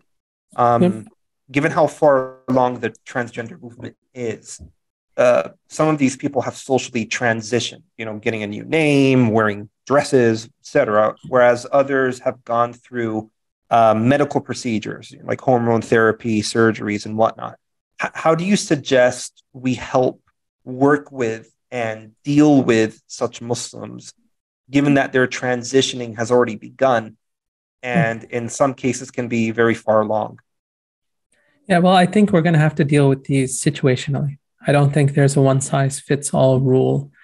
For instance, I think with children, we can have a great deal more sympathy in our work with them and recognize that it's a really tough struggle for young people while trying to work them back into a place of desistance, right? But also recognizing that it's a tough issue and, we don't want to retrench them in that psychological problem, but we want to help them and be supportive of them as they find community with other brothers or other sisters based on who they actually are and not the problems and challenges that they're going through. And I'll say this, right? For instance, if you have a young boy, for instance, let's say, who is dealing with a severe case of gender dysphoria, and he says, he loves wearing makeup, he loves wearing women's clothing, et cetera, we try to transition him back, right? And part of that might be, okay, the Prophet ﷺ used to use kuhl. We're going to use kuhl, for you. You don't like, men's clothing. Why? It's too tight, whatever. Okay, wear thobes. We're going to try to find ways to figure out where you can participate in the community as a man or as a boy without trying to trigger all of your anxieties till we can kind of move you back along. Because, those are still things that we can look at and say, hey, men do it, right? And you can still be part of the group. You can be part of our community. It's not a problem for us, right? Like you're a full man, mashallah. Like Allah made you this way, and it's a beautiful way that Allah has created you. But it may take time in certain situations. And I think for some youth, we can sort of work with that. I think for adults, again, it's going to be situational. I think in most cases, you're probably not going to have like a person who's gone through full medical transitions and all of that be a really visible public face of your community. I don't think that's going to happen just because it's such a, like, it's just such an in-your-face thing, right? Again, it's not kufr. Like the person hasn't left Islam, right? It's not shirk, right? It's not something that takes someone outside of Islam. And so, I think for the most part, it's going to be situational. I think for the most part, what we'll do is we'll support people in ways that are more private, that are more focused on, hey, we're gonna do something where we build a support network or a group of people where we can help you build your Islam and halaqat and other things in spaces that aren't in the big public square, but nevertheless help you stay involved with other Muslims. And we're going to try to figure out something that we can do in the community where we're not like becoming trans affirmative, but nevertheless are trying to find ways where you can still practice as a Muslim. And we can guide you as part of that, such that you can arrive at a place of repentance and being a full part of the Muslim community. And so I think, again, it's going to be situationally, right? How far have they transitioned? How far along have they gone? What can we do? I think obviously in certain situations, we're just going to have to ask people, hey, look, like certain scenarios are ones that we're not going to be able to manage as a community. And so let's, like, not in the community space itself, right? So if you had like a female who transitioned male, right, quote unquote, did hormone therapy and all the rest. And so you have this woman that's showing up with like a beard and looks like a man, and then she's pregnant, for instance. Like that entire image, like that's not something we can just have walking around the Muslim community in a masjid. Like we just can't handle that. Like we don't have the resources to take care of a scenario like that. And so to a person like that, we might say, look, like go home, sort of have your child. We'll stay in touch, we'll connect, we'll meet more privately with you and work with you on Islam and encourage you. We'll support you as Muslims however we can, as believers, right? But we can't have you sort of actively participating in our masjid at this time, just given everything that's going on here. And then afterwards, we'll figure it out. Once the child's born, we'll figure out what we can do as to sort of form a community for that person that can help them. And Allah knows best. I mean, again, there's going to be a lot of scenarios like that where we're just going to have to take a step back and figure out what we can do in a way that maintains our gender ontology, maintains our commitments, maintains our norms, maintains our values. Allah knows best. I mean, barakallahu fikum, Akhi Mobeen. Are there any final words that you'd like to say before we bring this to a close? No words at all. Again, if readers are interested, I'll just refer them to the 2 articles, inshallah. Great. Which are quite detailed, but I thought this would be a useful session for those who just don't have the wherewithal to read through. They're quite dense, I get it. And so, doing a session like this, inshallah, hopefully makes it more easily digestible for them to understand and gives them a sense of where some of the theories are, where some of the cultural conflicts exist, and obviously where the Shariah sits and what Islam says on this issue. And Allah knows best. Jazakumullah khairan once again. And with that, I'll part you and our listeners with the farewell greetings of Assalamu alaikum wa rahmatullahi wa barakatuh.